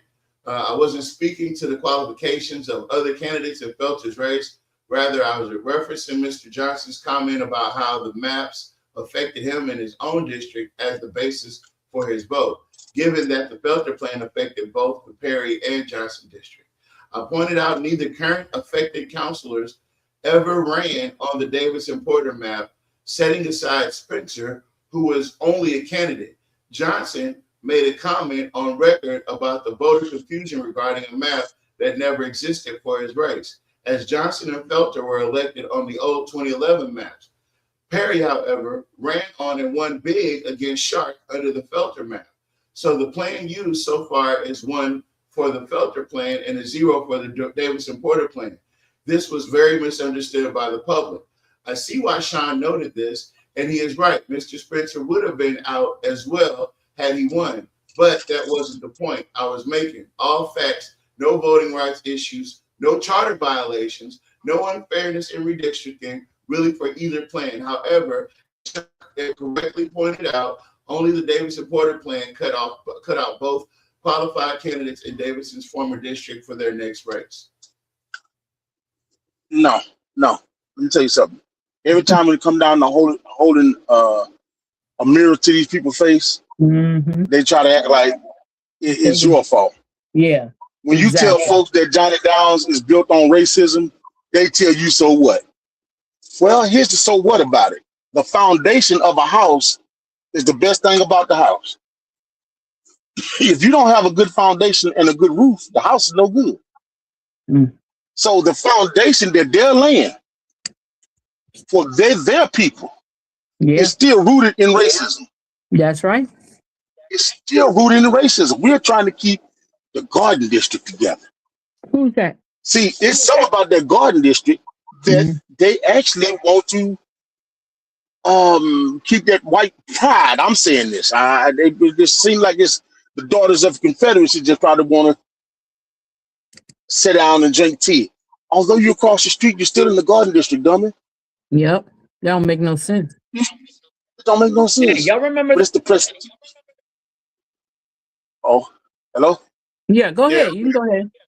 Yeah, but it's a prestige or something that they can't mess with the Garden District. But people have to understand, it's all about money at the end of the day. It's all about money.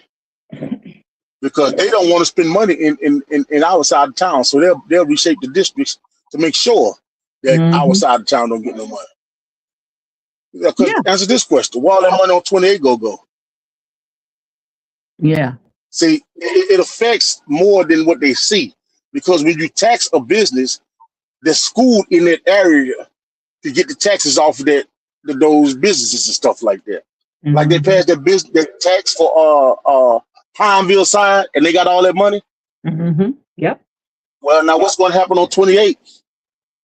Who's going to get all that money now if they want to put a bond together and get that money right there?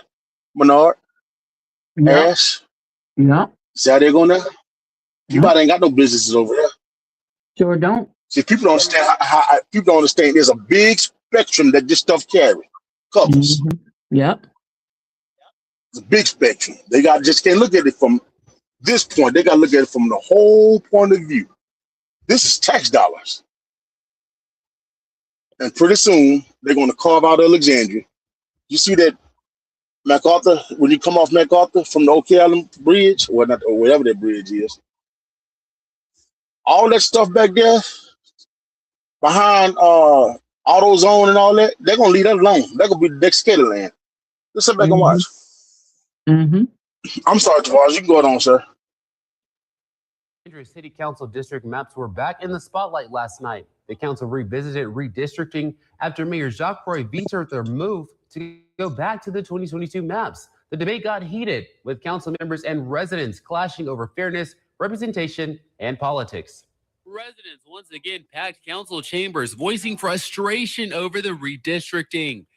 I wish the mayor would have listened to the citizens. Councilman Jules Green led the push to overturn Mayor Jacques Roy's veto.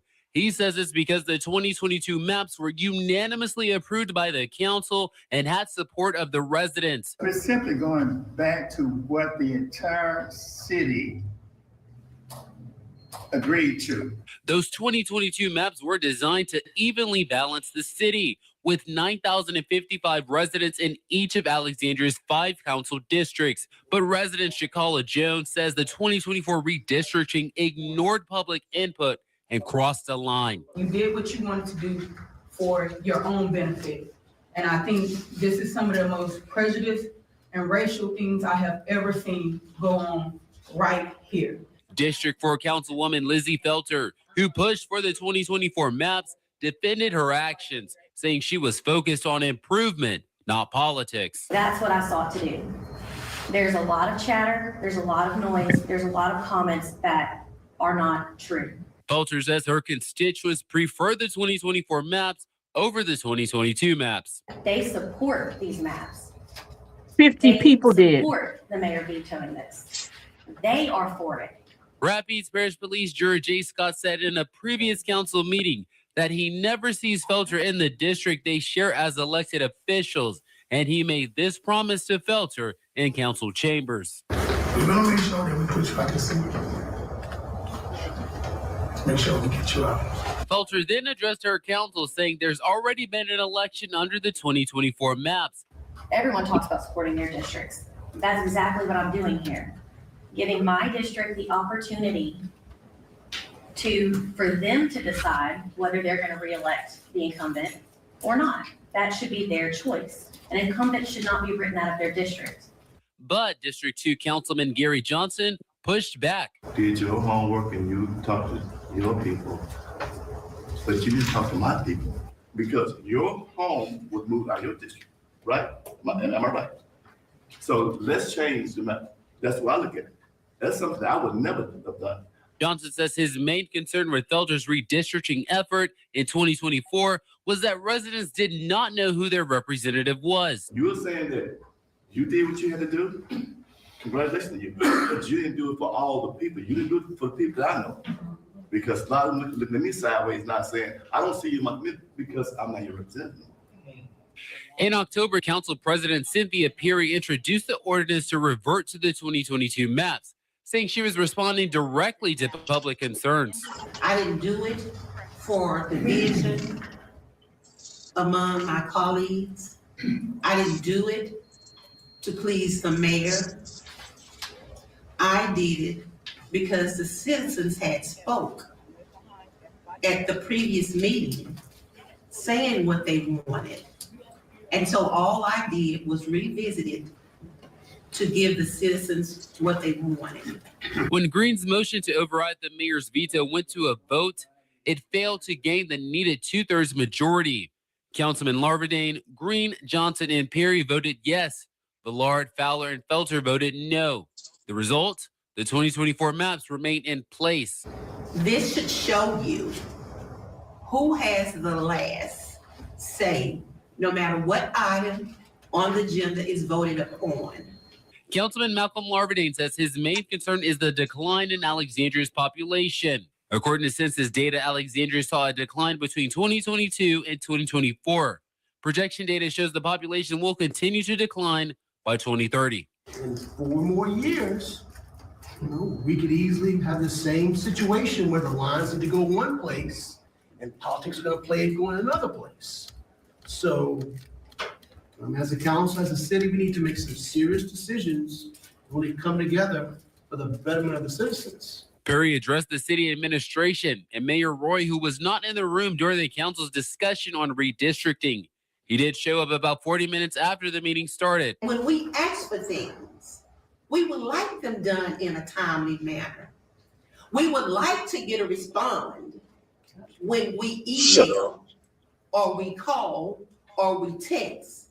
Just respond if it's no more than say, I'll get back with you. She ended with a pointed message, quoting scripture directed at the mayor. As for a person who stir up division after warning him once and then twice, have nothing more to do with him. Knowing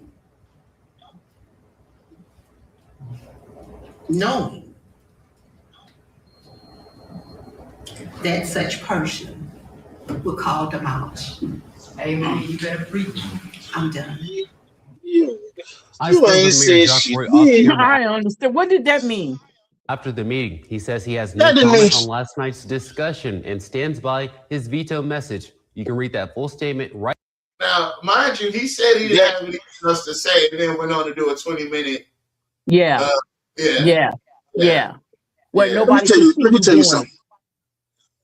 If somebody wronged me, I'm not gonna throw no broad statement, no blanketed statement. Playboy, you wrong. Mayor, you wrong. I don't, because if you throw a broad statement, they might think you're talking about Lizzie Felton. Yeah.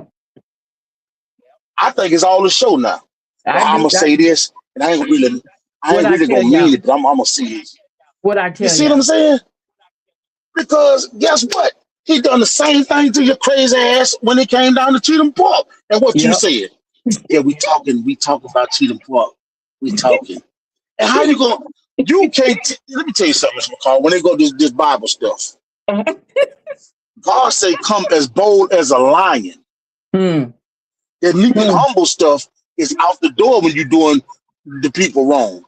If he's doing the people wrong, you don't go to him meek and humble. Well, you wrong. Yep. You wrong. And this, the Bible says it. And guess what? And the man must got some on it. The man must got some on it. He got to have some on it. Because come to Cheatham Park, and they'll approve that budget, and they talking about fixing Cheatham Park in 2030, and she said, yes, we're going to go along with it. The man got some on it. He got a dirty pitch on him. He got something on him. And that's all it is to it. He got something on it, and she's scared to just buck the system because it's something that she don't want to come out. And I'm gonna say it just like that. It's something that listen what she's saying. If somebody wronged you, you don't. No, the man got something. I'm sorry, Tavares. Go on. I'm sorry. You got something on it. No, you ain't gotta apologize. I got one more thing. We're gonna go old school Republican, old school Jack Roy. That's one of the problems, is that when you veto this, it's amendment and all. And so we have to be very careful about that.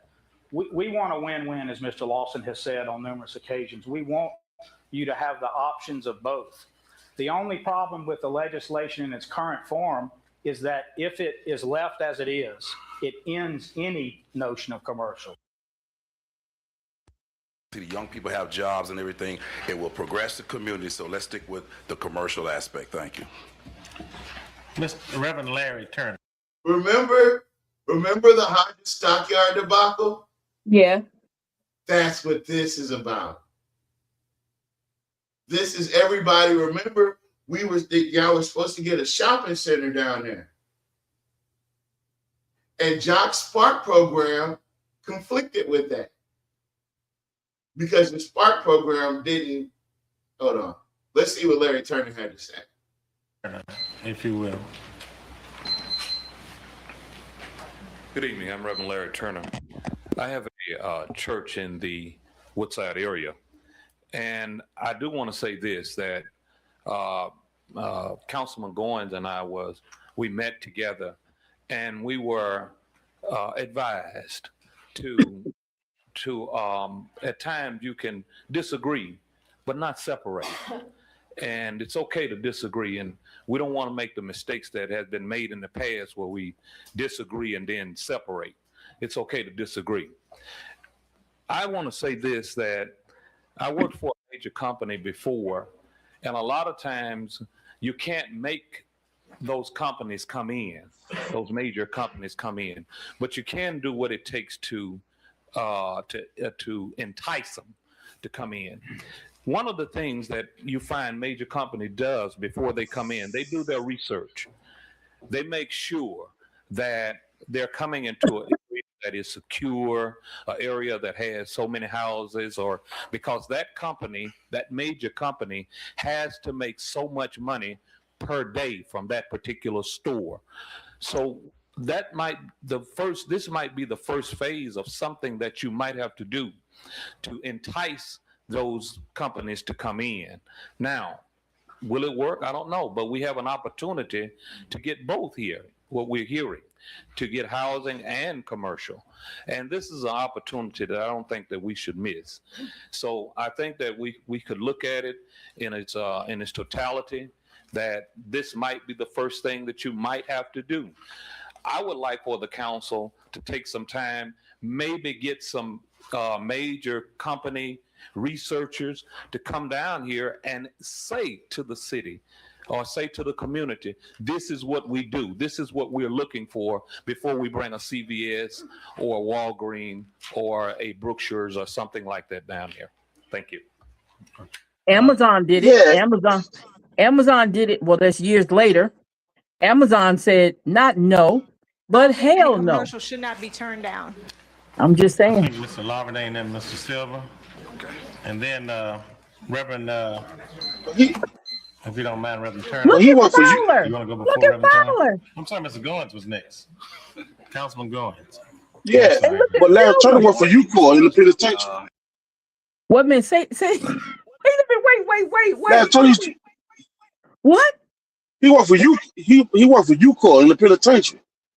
Who did? Yeah, Larry Turner. When he said work for a big company, that was UCOR.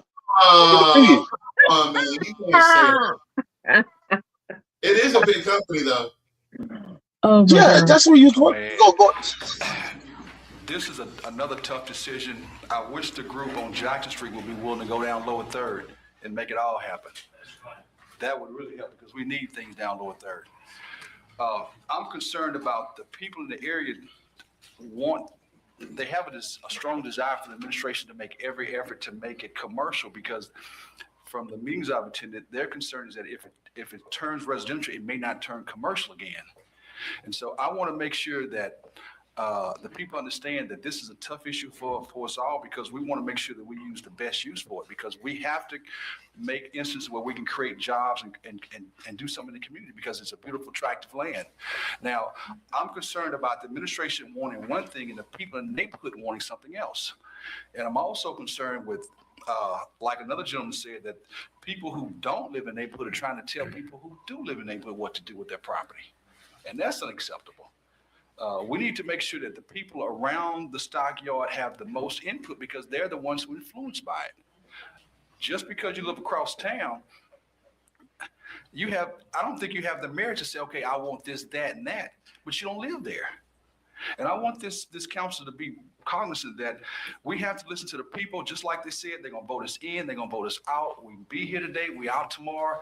We have to do the will of the people, and we have to make the judgment call, because we all definitely want the administration to make some inroad on commercial activity. I'm also asking the mayor, along with the chief of staff, do whatever you can to bring commercial activity to that area.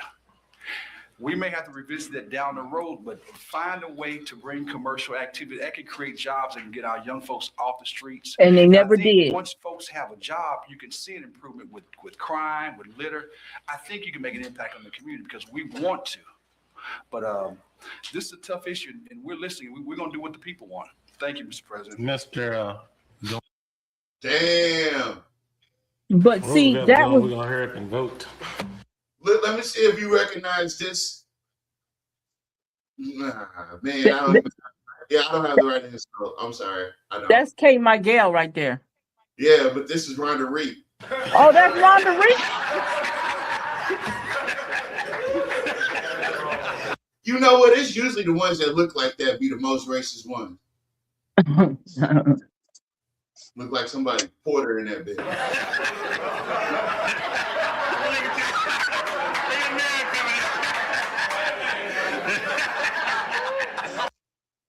What in the hell?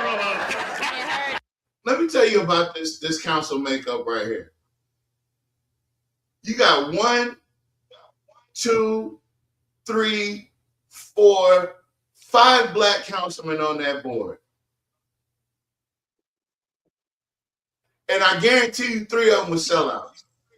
Yeah, because you got, you got to think about it. You got coconuts, don't you, Mars? Yeah. They full of that white cream on the inside. Yeah, like a Swiss roll. And look, 2 of them now work for Jack Roy. Yep. No, come on. Former council members work for Jack Roy right now. Yep. Yeah, one of them council members said that it was a tale of 2 cities. Yeah, didn't that council member say it was a tale of 2 cities? This guy. Yeah, so I wonder, do he still feel like that?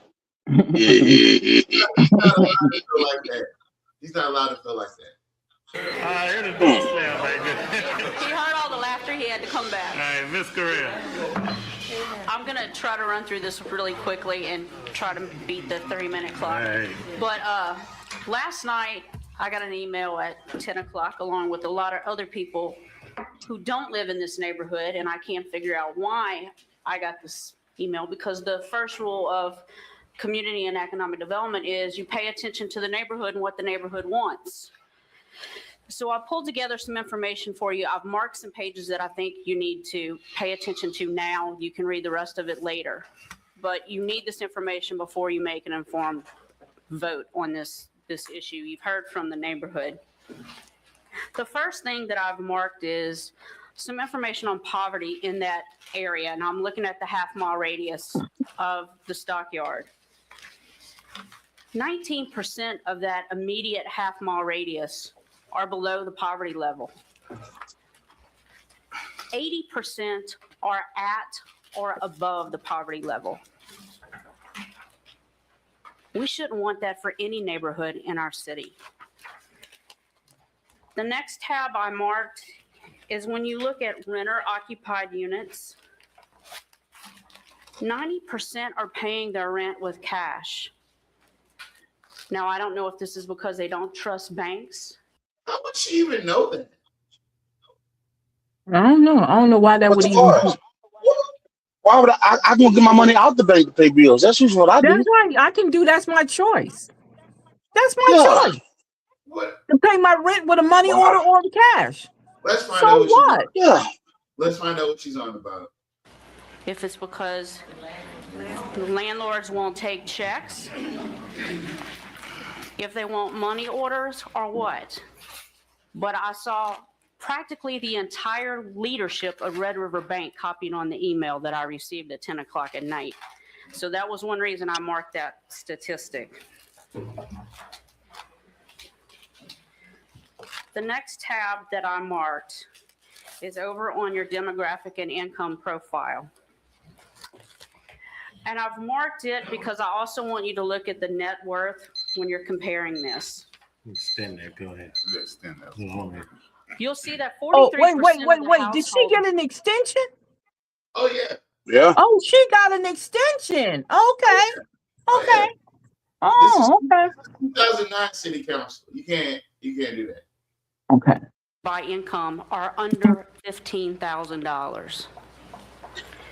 And when you look at net worth, 58% have a net worth of under $15,000. Every penny these people make is the same as what their net worth is. So she went and looked up the net worth of individual citizens in District 3. Mm-hmm.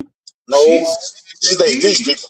these niggas ain't worth but about $15,000 apiece. Yep. Yep.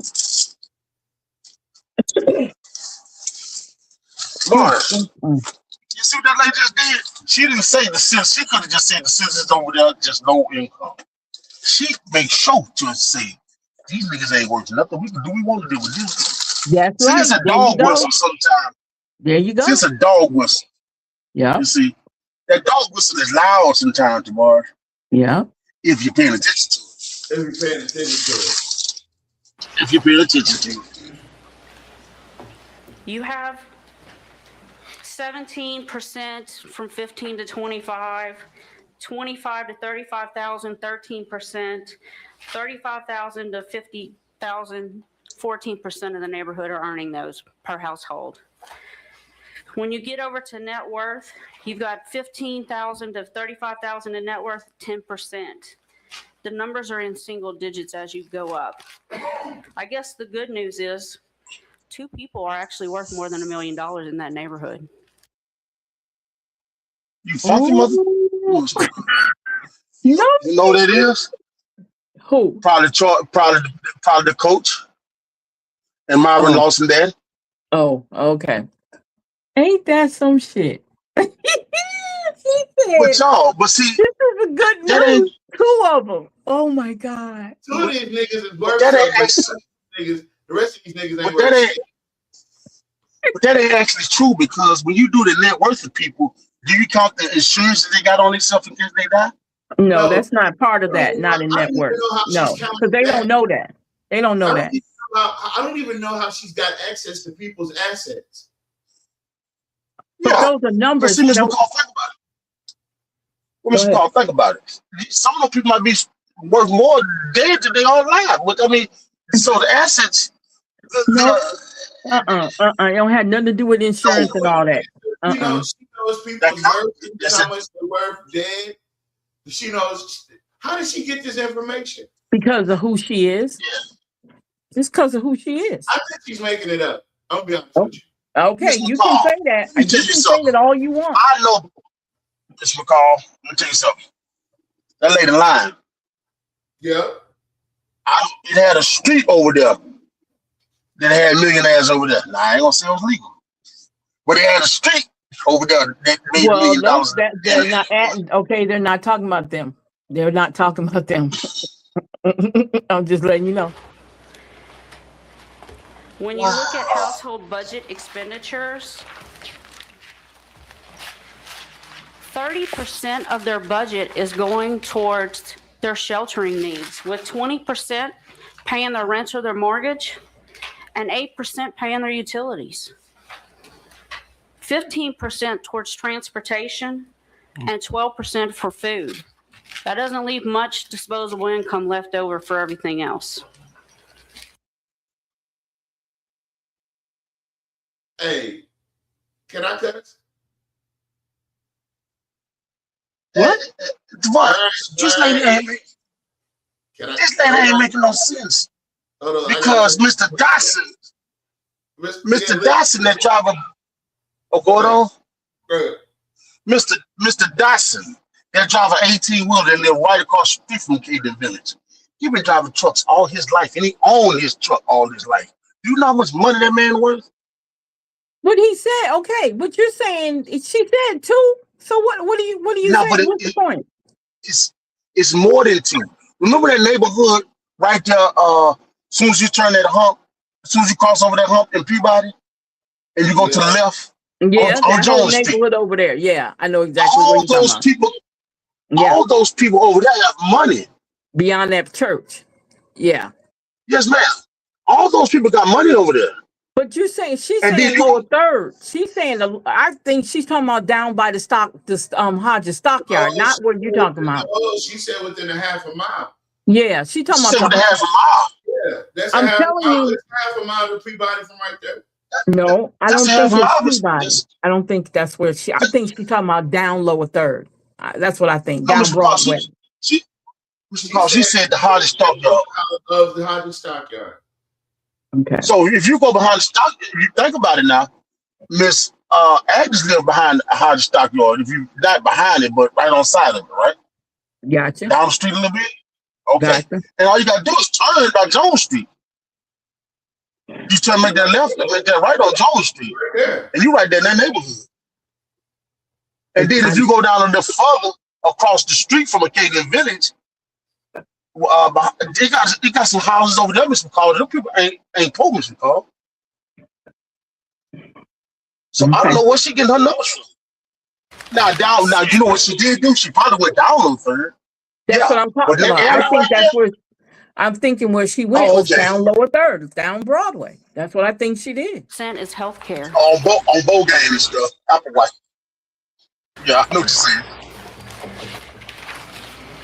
Now, we want to talk about attracting retail and commercial to that area. If you look at the last thing that I marked, this is a retail marketplace profile. It's called a leakage report. Everything in green is something that doesn't exist there. And it indicates what that half-mile radius spends their money on, how much they spend their money on, and what the leakage surplus is. Almost every leakage surplus is at 100%. They're going out of the neighborhood for those services. The only one that's not is healthcare and personal stores.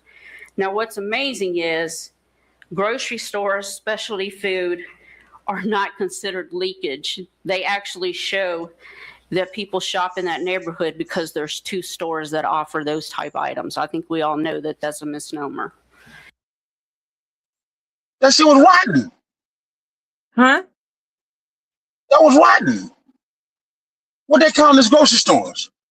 I told you, remember I told you about They call Joe's and Food Mart. Joe's and Food Mart was the 2 stores that he put on that report. Remember I told y'all about the report he did.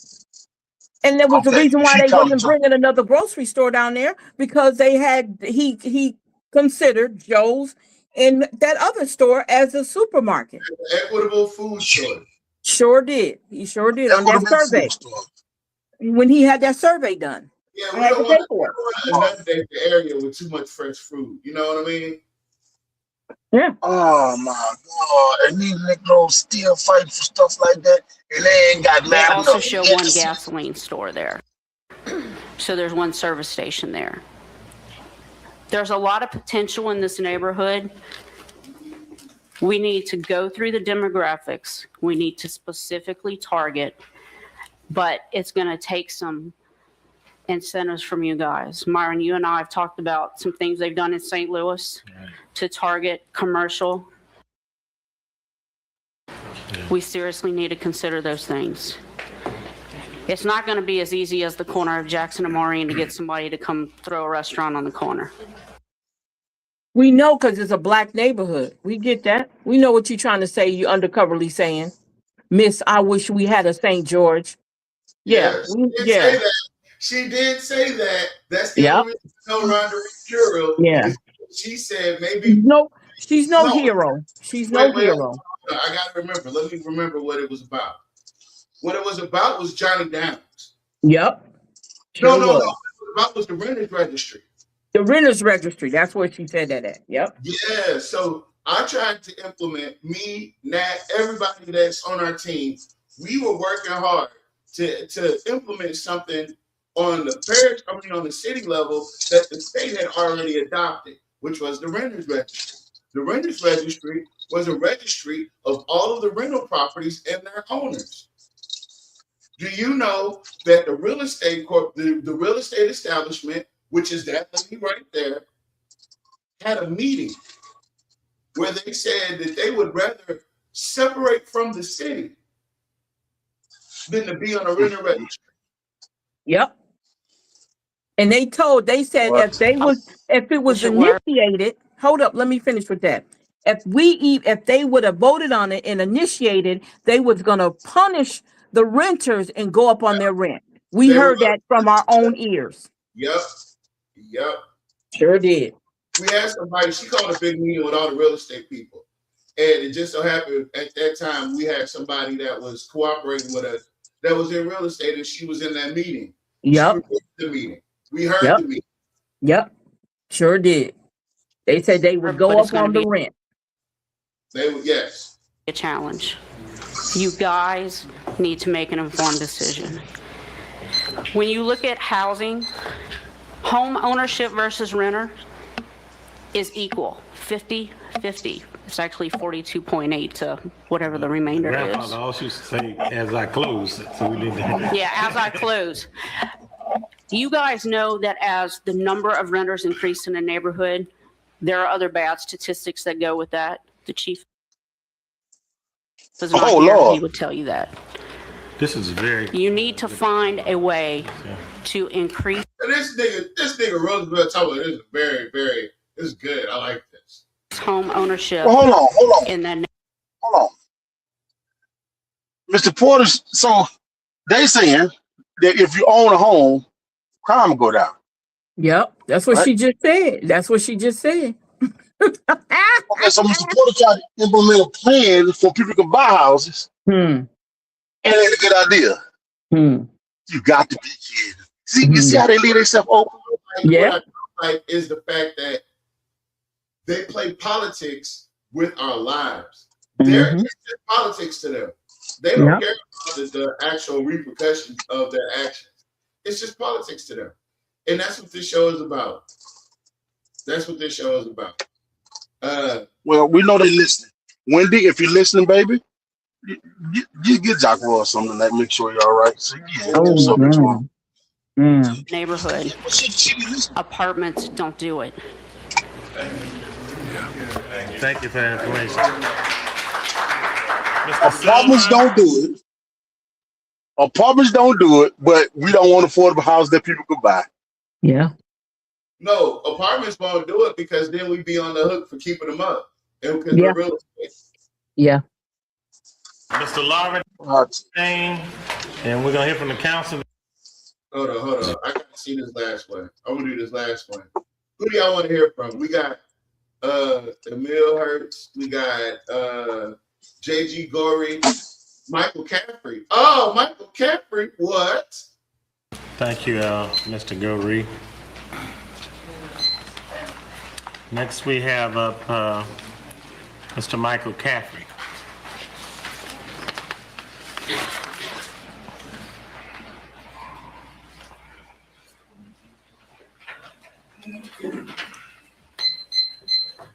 Good evening to the distinguished gentlemen of this council. My name is Michael Caffrey, 3726 Copper Street.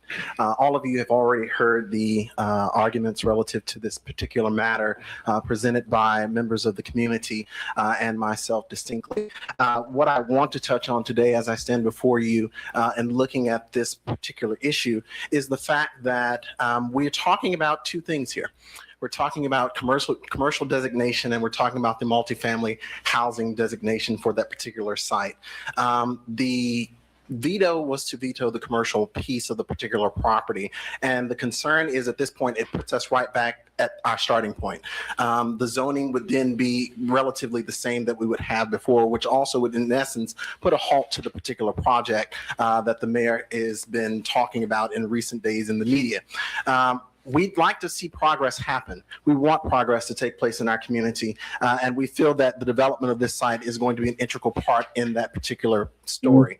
I'm open and willing to sitting down with the administration and the mayor and talking about this as our other community persons to doing so. But also we want to make sure that our voices are heard when we sit at the table. It has been said countless times that, the community has not said anything. I think I saw a snippet on the news that the mayor said no one had called him relative to this issue. But he has not stood and addressed the community relative to their concerns on this particular matter. I've heard Ms. McGill's, I've heard Ms. Lawson, but I have not heard the mayor in any of our community meetings relative to this point, or even before this council. Wait, y'all. Wait a minute. They used to be ops. What? Michael Caffrey and Jonathan Goins used to be ops. They used to be on the same team against Jock, and now they're on Jock's team. Ta-da! Interesting. I remember when Caffrey started showing up. I remember. Mind you, y'all, this is 2009. 9, yeah. Not even 2010. That's 17 years ago. 9. What? That's 9 years ago. No, I said this is 2009. I know. I said that's 17 years ago. They used to be ops. Relative to this point, what are the concerns? How do we go forward from this in this matter? Is where we are right now. We want to see things happen, but we want to know that there's a willingness to make things happen, and we want to make sure that that willingness is also based on the desire of the people. This government, this administration, is a government that should be for the people, by the people, and we want to make sure that happens. When we look at that community, it is surrounded by single-family housing, both with the new Riverbend subdivision, also with the existing houses in that community. The multifamily piece is good. It could be in another location. I think that the main understanding that we need to have is that the community is seeking to have the commercial designation for that piece. The administration has not presented an economic plan for the property to the community. They presented a housing plan, one that's almost complete, pending the council's approval, I assume, but they have not presented a plan that talks about the commercial piece of the property. They want to put the MFO on the back piece, but what about the front half? We've seen nothing in any presentation that's been done relative to that. It's been housing, and the community wants to see something relative to getting a commercial. They said we can, we're trying, we may, and we understand that there are certain things that you can't make other persons do. You can't make developers come, but we'd like to see something happen relative to that. Thank you. Okay, enough. Okay, that's good. You need to find a way to increase home ownership in that neighborhood. Apartments don't do it. Thank you for the information. Oh, she get a clap. So she was all for home ownership back then. Yeah. Everybody was for it. They got a standing ovation damn near. Mr. Larvadane, and we're gonna hear from the council, then we're gonna vote it up, down, one way or the other. We're gonna go home and let everybody spend some time with their families. Okay, okay. We don't have to see the end part. We already know. Meeting, and for example, someone mentioned the fact that these people who are for this are not here. There are approximately 4,000 people in District 3. Generally speaking, 95% of the people don't participate in these things. And the question said, we got to listen to what the people want. Generally speaking, you people vote for your respective councilmen. Did he pull out the you people? Yes, I heard that. Who are supposed to. Most of the time. 4,000 votes. 4,000 registered voters is what I'm talking about. Most of you people really have us. He just outright. No, he doubled down on it. He doubled down on it.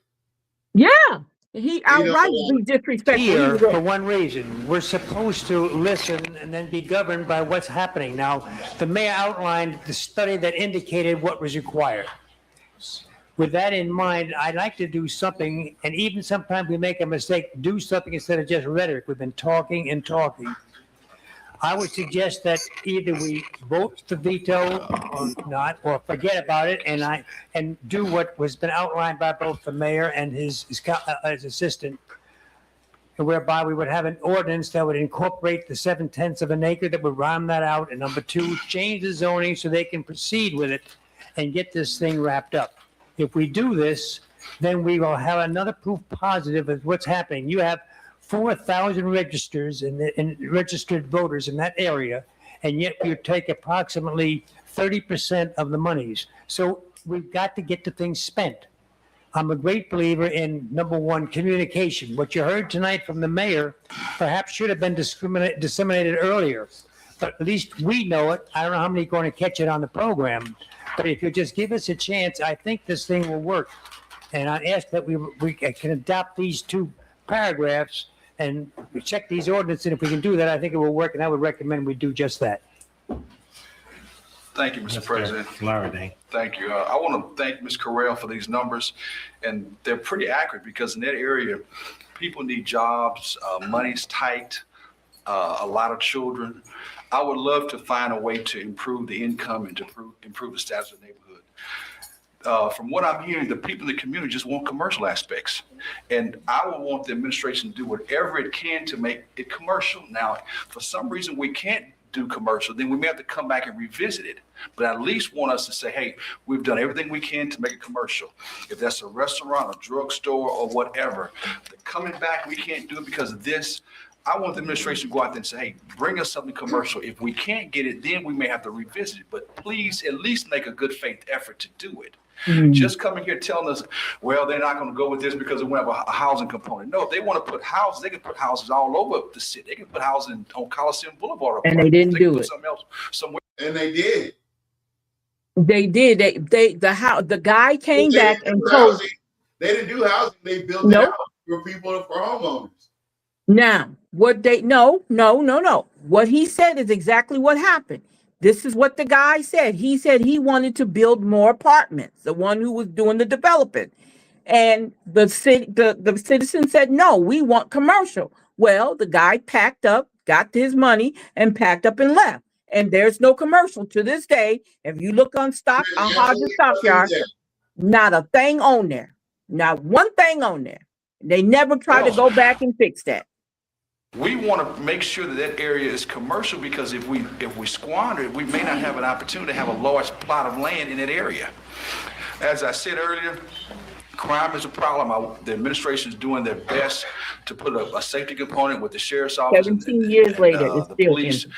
But understand, we're going to have to find a way to bring commercial because the people need jobs. People need jobs where they can walk to. And it's important. And once we bring money into the community, you're going to see an increase. You're going to see a decrease in crime. And you're going to see Fowler over this shit. Y'all see Fowler? Yeah. Fowler over this shit. a better attitude about the neighborhood. Thank you, Mr. President. Thank you, Mr. Goins, and I'm gonna comment and we're gonna vote this one way or the other. I was just gonna ask for the question, Mr. Chair. Okay, and I'm gonna close with this. I too grew up 3rd Street. I have a business close proximity. I go to church. I love that area so much. I attended elementary school, junior high school, and high school there. I love it so much. My son attended school in that area. So I feel that I certainly have the pulse of the community. I'm concerned that those 100 folks, Mr. Goree, didn't show up. I'd like to hear from them. And what I want to do is commend, first of all, the citizens. I think this was handled very professionally. And I think folk were very, very strong on their beliefs, whatever it may have been, but you expressed it very professionally. I want to commend my colleagues, administration, because we're hearing a lot. I think this is the way government should work. I want to say all that to say this. When in doubt, I have always, and I don't have much doubt here, quite frankly, I've always leaned, as I did earlier, with the district councilman. It's been a standard practice up here since I've been on this council and since I've been on the police jury prior to this time. When in doubt, the district councilman ultimately is held responsible. Then you look to that large councilman. for these decisions that we're making. This district councilman, unless he changed through the deliberations that we just had, is vehemently opposed to residential at this time. I'm going to disagree. I think we need residential, but not here at this time. I think the focus ought to be so lean towards commercial. We need to give the impression that based on what we run on time and time again, that we were committed to do commercial. Because I don't want to run again and say, look, we're going to work on it. I want to say we've done it. It's time to say we've done it. And I'm going to lean, as I did earlier, with Mr. Fowler. I feel a lot strong about this, but as I leaned earlier with the district councilman, I'm going to lean again with this district councilman who was recently elected. Thank you, Mr. Chairman. Okay. That question's been called. What was all that On about? the favor, roll call. He was saying that when in doubt, if he doesn't have the exact answer, he's going to go with the council person for that district and go with what they say. And that's a good policy. But let's see how it goes. Mr. Goins, Yes. Mr. Silver, No. Mr. Hobbs, No. Mr. Lawson, Yes. Mr. Johnson, No. There you go. Mr. Fowler, No. Mr. Larvadang. Yes. There's a sellout. Veto has been overturned, supported, I should say. Okay, item H, committees. Yeah, There was the sellouts. there it goes. So when Roosevelt shows up again, oops, sorry. Yeah, so there's your answer, folks. Don't be swayed. You know, the fact that Caffrey and Goins Both are now, and Miguel. both are now his yes men. Miguel ran against him, and then she's still on Miguel's his ran side. against him. Yep. And now she's his goddamn mayor's assistant. Yeah. Yeah, that's how politics work in a little small town. That damn Hobbs, boy. I got some stories about him. But yeah, shit. You know what? We're gonna wrap this up. That's enough for tonight. Hey, why was Yeah. Harry Silver up there looking like the KFC man though? That's how he always dressed. That's how This chicken's good. that's how he always dressed. This chicken's good. I'm gonna put this back up one more time. He That's said, what they did to y'all. Yep. That's what Jock them did to y'all. Yep. He gerrymandered y'all, then he gaslit y'all, and now we're here. Yep. And Hodges Stockyard is still blank. And Hodges Stockyard is still blank. And Mr. Fuller tried to revive the Hodges Stockyard himself. He tried to do the same thing with it again when he came on board. So when we Jock, talk, watching, I know you're watching, Jock. I know you're watching from Wendy's phone. But listen, we got you. We caught you lying. We always catch you lying. And so I hope you know that all this will be brought back up during your campaign season. So you're going to need a lot more than crawfish to beat this one. Because you did that. You and Lizzie Felter, Jerry, and you did that. And that's why you're so careful to work around that phrasing, that word, gerrymander, because that's exactly what you did. But in the long and short of it, we did our work for the evening. We will be back Wednesday night. And congratulations to y'all for finding out the truth on your own. Yeah. Thank you to Mr. Porter, even though he's not feeling well. He's participated, and we appreciate him dearly for that. Thank you to all the people that commented. Thank you to all the people that watched. Thank you to all the people that still watching. And just know that when we come back, there's going to be another heater because I'm going to find some more dirt. I want to find other things that Jock Roy's vetoed, and we're going to go down that rabbit hole too. now y'all got to remember, wait a minute before you go. He got elected in 2006. This right here was his second term, if I'm not mistaken. No, that was his first term. First term. Okay, I'm sorry. First term. So 2000, yeah, that was his first term. right? Yep. Yeah, I think it was. No, I thought he was. Wait a minute, Tavares. No, I think Ja came in 2006. Yeah. So this is 2009. Oh, He didn't duh. get yeah. That's right. He 2000. is. That's right. It's 4 years. Okay, I got it. Okay, I got you. You're right. This was his first term. Yeah. Yeah, buddy. But we'll be back with more. So stay tuned. Stay locked in. We are. And just remember, Wait a Jock, minute. you did Thank this. you. What? You be quiet for a second. Thank you, Miss Jackson. Thank you, Miss Battles. Thank you, Mr. Turner. Thank you, Miss Berard. Thank you, Mr. Scott. Thank you, Miss Colson. Let's see what else do we have up here.